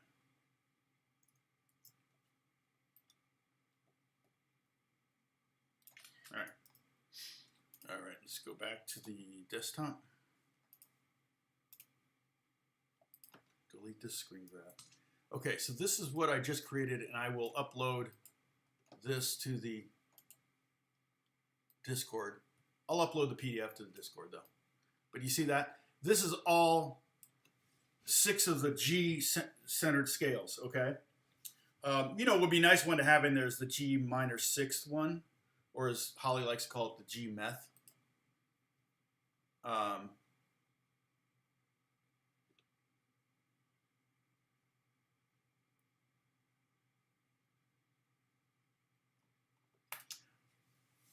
Yeah, Becker, it's interesting. My mom wanted me to be a doctor or an architect or a lawyer or something like that. She wanted all her kids to do that, but my dad was the one that was encouraged the arts. And my older sister is a painter, and she's taught at Rhode Island School of Design for 35 years, not 30 years. Pretty well known. She's won the Guggenheim Award. And then my little sister's a fashion designer, and she worked for J. Jill for, 15 years. She worked for TJ Maxx for a few years, and now she works for Life is Good, I think is the name of the company she works for, designing for, and product manager more than designing now. She kind of, I think, oversees designers more than she designs. And then I've been doing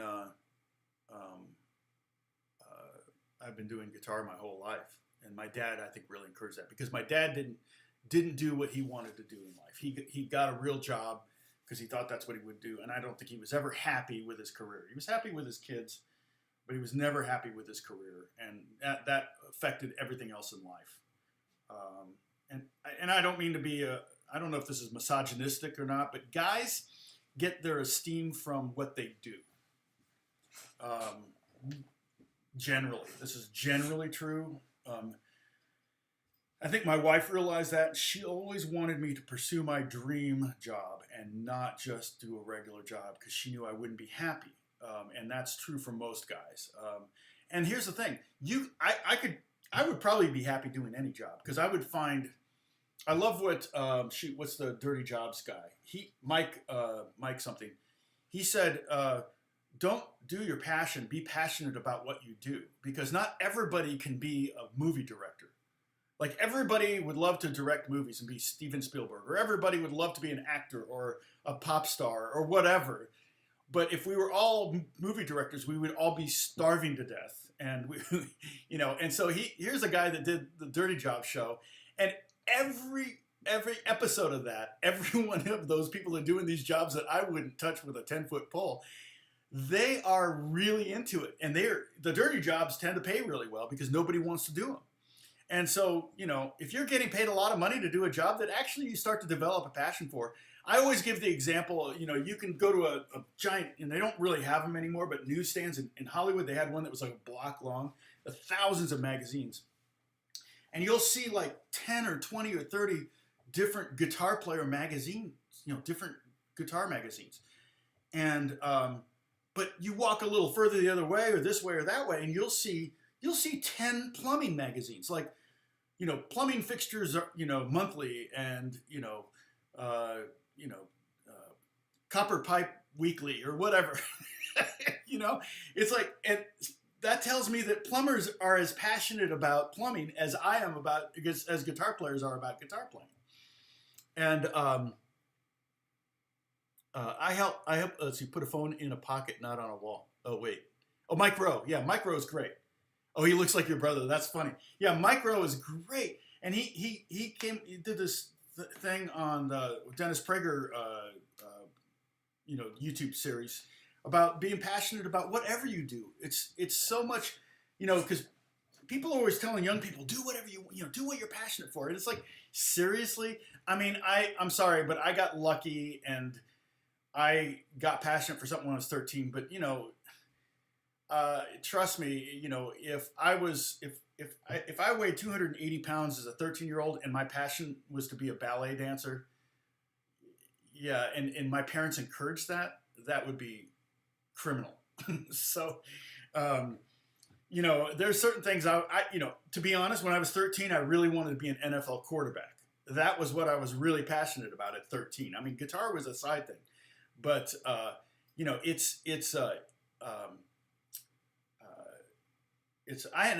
and the Dirty Jobs, I actually have music. I've written some songs that that have appeared on that show. I made a little money from it. One of the production companies I work for produced the show, so my music's in their library. So okay, so I'm going to upload this PDF I'm going to put it in the Discord. Okay, Tom's lessons and PDFs. Okay, so here is, where is it? YouTube. So, oh man, it's been 2 hours. I should get going. Okay, here's this. And I will see you Monday. We're gonna do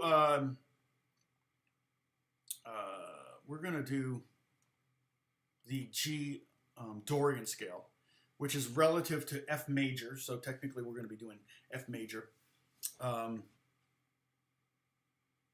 Yep.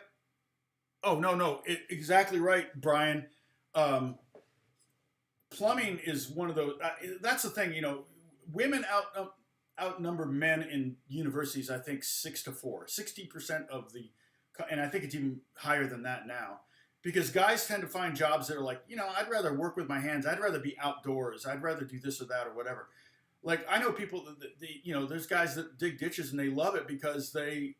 In fact, a friend of mine works for the gas company. He loves it because he gets to walk 5 miles every day. He stays fit.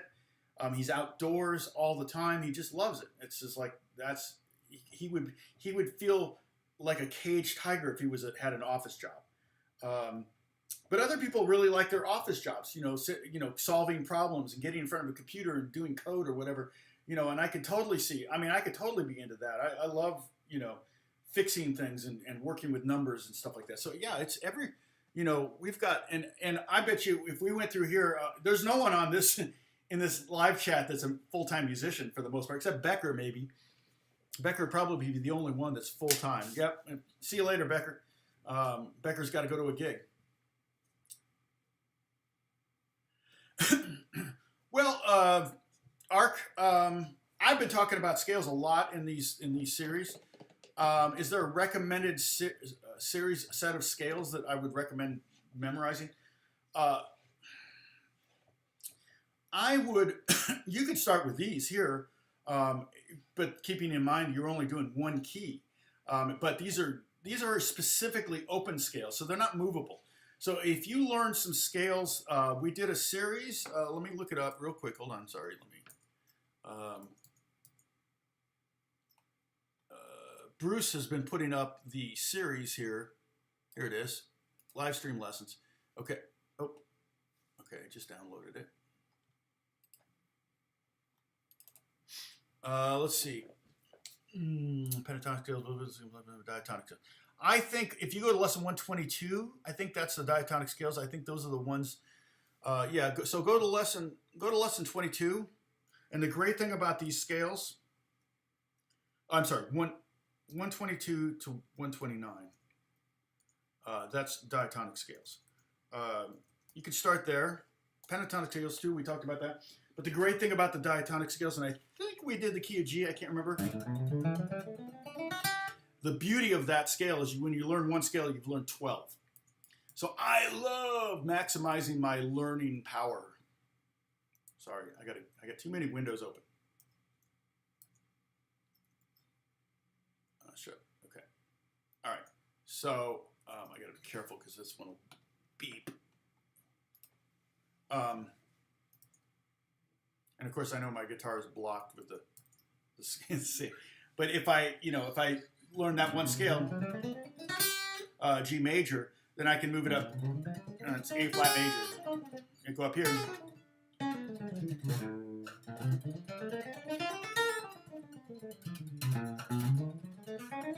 So on and so forth.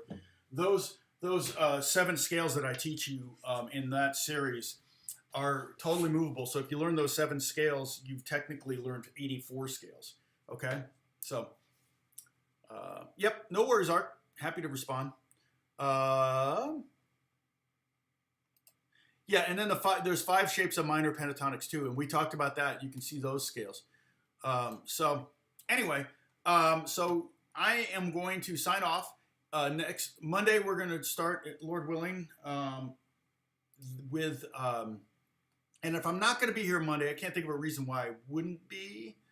If I'm not going to be here Monday, I will go on Discord and maybe even go up on Facebook, my Facebook page, and on the YouTube page, and I'll make say, hey, I'm not going to be able to make Monday. Maybe we can shoot for Tuesday or something like that. Today is the 15th, so the next Monday, not this Monday, but the Monday after that, I may have a session because I'm doing a game, working on a game, and they want me to film. So I have to schedule they want me to have a professional cameraman film the whole thing. So the difference between a major and minor triad is just the third, but between a major and minor scale, no. The major scale has, the minor scale and the major diatonic scale has 3 notes difference. There's 3 notes. The third, the 6th, and the 7th are all flatted. If you take a major scale and flat the 3, if you look at our, I did a lesson on modes. I think I talk about that. If you look at the modes lesson, you can refresh on that. Okay. Hey, thanks for the super chat, you guys. I really appreciate that. I don't know if I can see them all now, but who was it? Yeah, Lena Chen for the first time jumps in and donates. Paul, God bless you, man. Thank you so much for that. You're really just paying me for being your friend in junior high is what you're paying me for. And see, oh, there we go. Lee, that's right. Lee Cornwall, also fairly new to the channel. Totally appreciate that. So, and it's only letting me go back so far. So there's somebody else. Oh, Hook jumped in. I remember now, Hook, when I started begging for money. You made it through the whole stream, Aslan. That's amazing. And you got a story. I used to tell, if you go back, you hear a story every day. I just ran out of stories. I don't know what to say. Oh, and Lee's still with us. God bless you, man. So thank you, everybody, for doing this. And I will see you, Lord willing, on Monday. We're going to do the G Dorian scale. And we'll have some fun with that. And then after that, the week after that, I think we're going to start tackling triads and trying to play some triad things that are hard. A little hard to keep the alternating picking thing. But who was it? Sam, was it you? I forget. What was the kind of picking that we were talking about, Sam? uh, there was a term for it that I'd never heard before, but it basically efficiency picking. But there was a term, and I can't remember now. Becker, you might remember. Yeah, you bought my coffee. Yeah, you actually paid for more than a cup of coffee. I just get a large venti drip, so it's $3. So $3 pays for the coffee.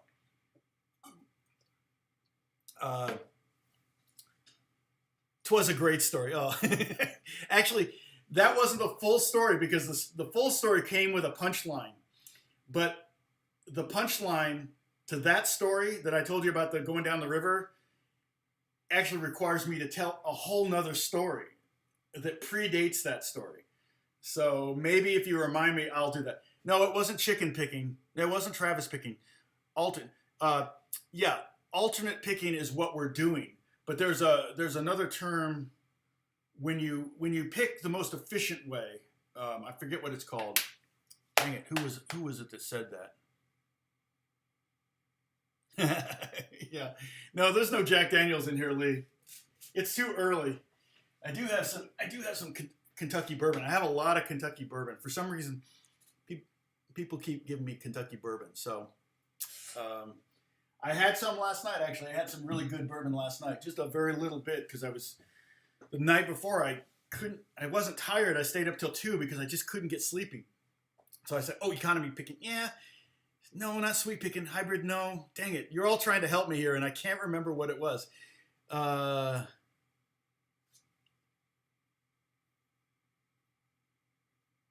Yeah, everything in Michigan comes with a long story, but it wasn't flat picking.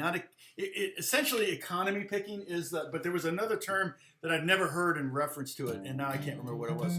But dang it, it's the wrong window I moved. See, I'm still talking, and I said I'm going to leave, and I'm still here. But with the triads, the nose picking, yes, nose picking. Nitpicking, economy. Yeah, it's not. Hey, painkiller. It's not economy picking, but it is economy picking. But there was another term that somebody used that I went, oh yeah. That's what. It wasn't tremolo. So in other words, if I'm going to play D, G, B, probably the fastest way to play that, or maybe the fastest way, is down, down, up, down, down, up. I always say pick in the direction of the next string, right? I know, whiskey picking. Okay, but bluegrass players are very prone to pure alternating picking. Even if they're playing something like that, they'll go down, up, down, up, down. And you'll find it's actually faster, I think, to do that.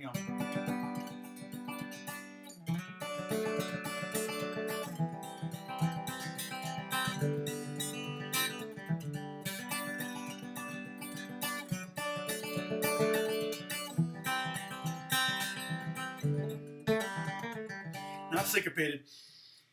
Fudge.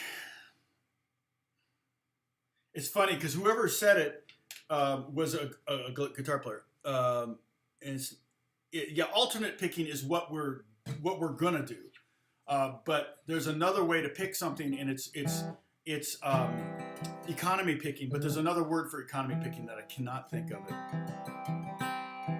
Oh, Molly Tuttle explained it. Probably better than I can.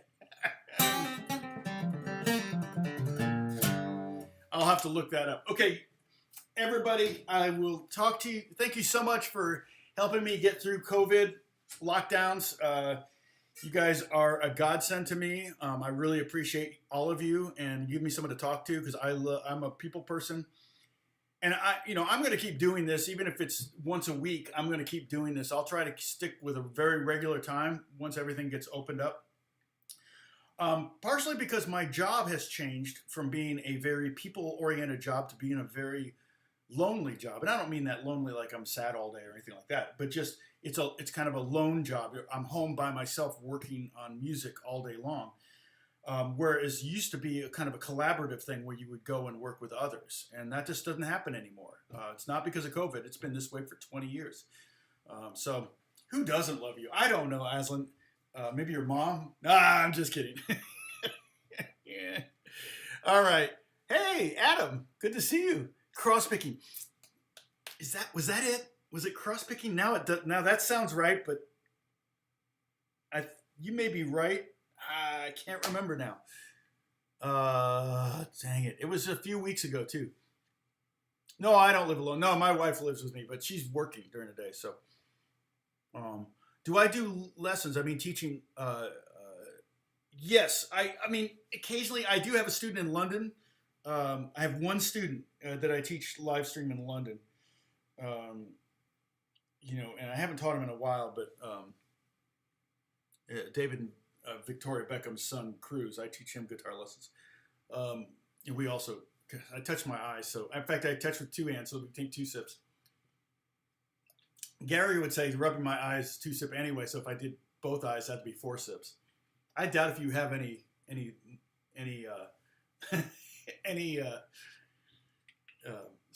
libations left at this point. So I'm not opposed to doing live stream lesson if somebody wants to take a lesson, but because it takes me away from my work. Part of the reason I'm working with Cruz is because he's ultimately going to end out here in LA, and his desire is to be a pop artist of some kind or a music artist, and so we're going to be writing and producing music together as well. It's not flat picking, no. Oh, teaching is the only thing you do. Well, Becker, I would suggest getting, if you have Macs, I would get Logic. $200 investment is worth it. And start learning how to record yourself and get better at that. You don't need to be great at it to get some work. And also check out, Becker, you can check out, as you get some work doing that, it's really hard to start, but check out soundbetter.com where you can put yourself up and do, hey, I'll play guitar on your song for $50 or whatever. It's one of those, I don't know if it's open in Europe though. It may not be. No, it's very hard to get in, Becker, and it's easier in LA because you meet people and you know people. But I don't know anyone. And so what happens is I end up working for somebody who knows somebody. So I end up splitting everything 50-50 with them. And they're doing work. It's not like I'm doing all the work, but I do a lion's share of the work, but they have the connection, so they get half of the money. But they also, like in some cases, they may play drums and mix and then have the connection. Or they may, be mix and do all the stems and everything. And I'll do all the guitar playing, the writing, bass playing, the keyboards, the drum programming, everything on some stuff. But the connections are, you could write for libraries, and that's not hard to get music in libraries, but there's 10,000 composers in every library. So you're competing with a lot of people. So it's not the best way. And so because I'm in Hollywood, my friends have connections with people that actually are their job is to grab music and put it in a show. And so if you can get music to those people, you're much better. You're much more likely to get airtime. Okay. But if you put music in a library, there may be 4 million songs in that library. And you may work your butt off to create 400 songs. And if you put all 400 songs in that library, you can't put them anywhere else at that point because they own it now, and you get the writers and they get publishing or whatever. Then you're competing with 4 million songs. No, when people are scrolling through looking for stuff, they may not find yours. So it's very, very tough. But you get those credits going, even if it's very, very little stuff or it doesn't make any money. You still collect those credits because you can get people to pay you to play, $50 or $100 or I think Alex gets like $150 per track. So Alex will play a song. If he plays electric, that's $150. He plays electric and acoustic, it's $300. Things like that. And I'm not on Sound Better because I don't want to set my rate because my rate's different depending on the scenario. So I don't want a client that normally pays me this much to go to Sound Better and go this much. And you can put inquire for rates, but I also don't want a bunch of people bugging me because, I want to get Justin Bieber's guitar player. I don't like it when people hire me just so they can put on their record, Justin Bieber's guitar player played on my record. And I'm like, yeah, I'm not technically Justin Bieber's guitar player. So, you know, I hate it when people use me in that way, you know, and they pay me money. I feel like I'm using, it looks like I'm using Justin Bieber to get work, and I really don't try to do that. So, up and down, down, yeah. Down, up, down, up. Yeah, that's, yeah, exactly. Or down, down, up. Down, down, up is usually what I would do if I was going like that. Down, down. Always picking in the direction of the next string is what, in other words, it's kind of like the Boy Scouts motto, be prepared. So we're going to be talking about that in a couple of weeks because we're going to be working on that. And we can do both ways. We'll probably do both ways. It'll be interesting because I'm going to have to write a song using it, and I'm not exactly sure what that's going to look like. I might do some stuff where I'm like, because we're going to learn chord shapes up the neck. We're going to start actually working up the neck, which will really help us when it comes time to learn scales up the neck. Okay? We have G, D, and then C. But I'm going to have to...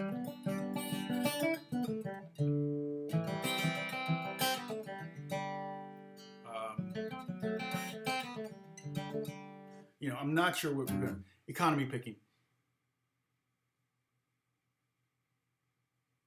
Yeah, a lot of squirrel moments today. Oh my gosh, Holly. Well, you can tell I don't have anything to do today. Although I do really want to try to film this video, so I'm gonna work on that. And I'm not exactly sure how I'm gonna do it yet. I think it's, yeah, I'm not exactly sure, but.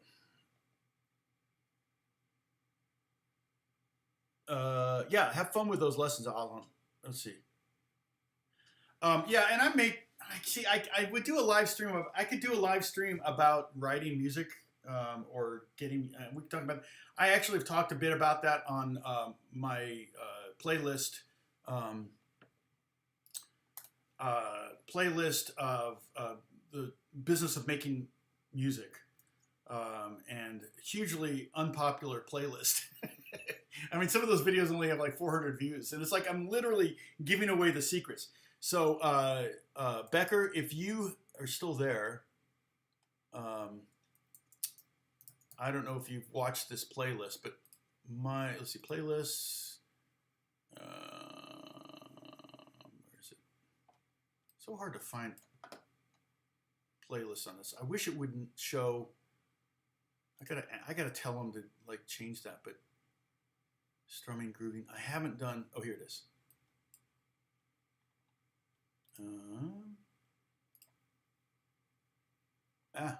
Welcome to the. No, dang it! What the heck? Oh, here it is. Okay, so I'm going to share this playlist. This is the business of making music. Vito, I think you've watched this. But basically, I literally have titles for 70 videos. In other words, ideas for 70 videos. I've done about 20.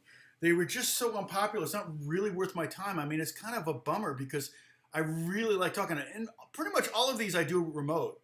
One of them I was like, guard your brand. I think I was at church. I'm sitting up in the... But some of the titles are... first one's called Something to Think About. So that's the very first one. And so... you know, and then it's get in the game, being in the right place. Fourth one is living below your means, which is very important. 5, should I go to music school? 6 is you can kind of get the answer from number 6, and that is be your own college.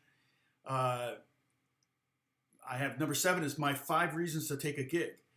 Number 8 is should I learn to read music? Number 9 is guard your brand. Number 10, I think this is the one I maybe did at church. Don't believe everything you hear. Number 11 is intro to mailbox money. Number 12 is types of film music. Then 13 types of TV music. 14, what are PROs? And those are performing rights organizations. 15 is making wish lists. 16 is collaborate. So they're kind of all over the map. What is sidelining? The real book gig. And using IMDb. And that would be one Becker, I would watch that one. Get your IMDb. You don't, if you've got some stuff that's actually got on a show, even though you haven't made any money from it. Um, yeah, yeah, 14,000. I would not recommend. I mean, I know Becker, you went to conservatory. And my nephew went to Berkeley, got a degree. I wouldn't recommend it. I don't know. I think my nephew would say he learned a lot from Berkeley, and I don't doubt that he did. Um, but my question is, I wonder if you moved to a city that was a big music town, because Boston's not a very good town to make a living as a musician, because you're competing against all the Berkeley teachers. So it's pretty difficult. Um, you have to decide if you're going to be in a band or if you're going to be if you're going to be in a band or if you're going to be in you want to be a musician, like a sideman or a session musician or a songwriter or something like that. Those are two different paths. I would say if you want to be in a band, you want to create something like, if you want to be in the next Radiohead, for gosh sake, don't go to music school, go to art school. Learn how to create art, not learn how to play music. It's two totally different things. So I talk about that a little bit, I think, in the video series. But I would check out that playlist. And if I start to see more spins on that playlist, I'll do more. Like I said, I think I have titles for up to 70 different. I've done 20 so far. I could do 50 more and probably come up with another 50. So yeah, see, you had a song used in a USA Sports program. I would go watch my video on, I can pull up here, and I can give you the link for that, I think. Here, I want to see. Is there...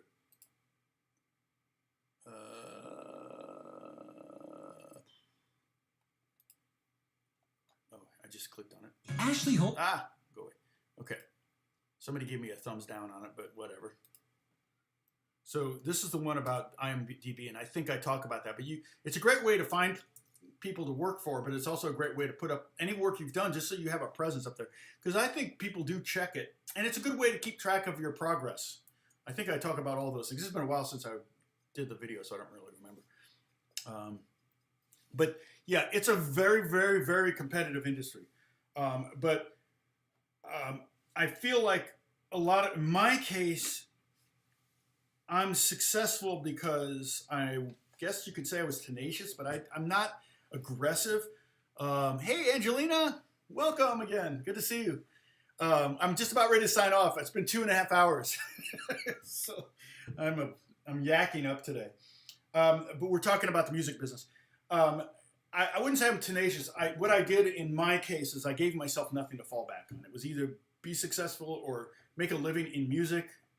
And I wouldn't call myself successful, but my wife says, no, you're extremely, and everybody around me goes, no, you're successful. But, I'm always like, yeah, but this guy's doing this, and this guy's doing this, and this person's doing that. And I'm like, so like I said, a guy gets his self-esteem from his work generally. And so I try to fight that tendency in the male ego.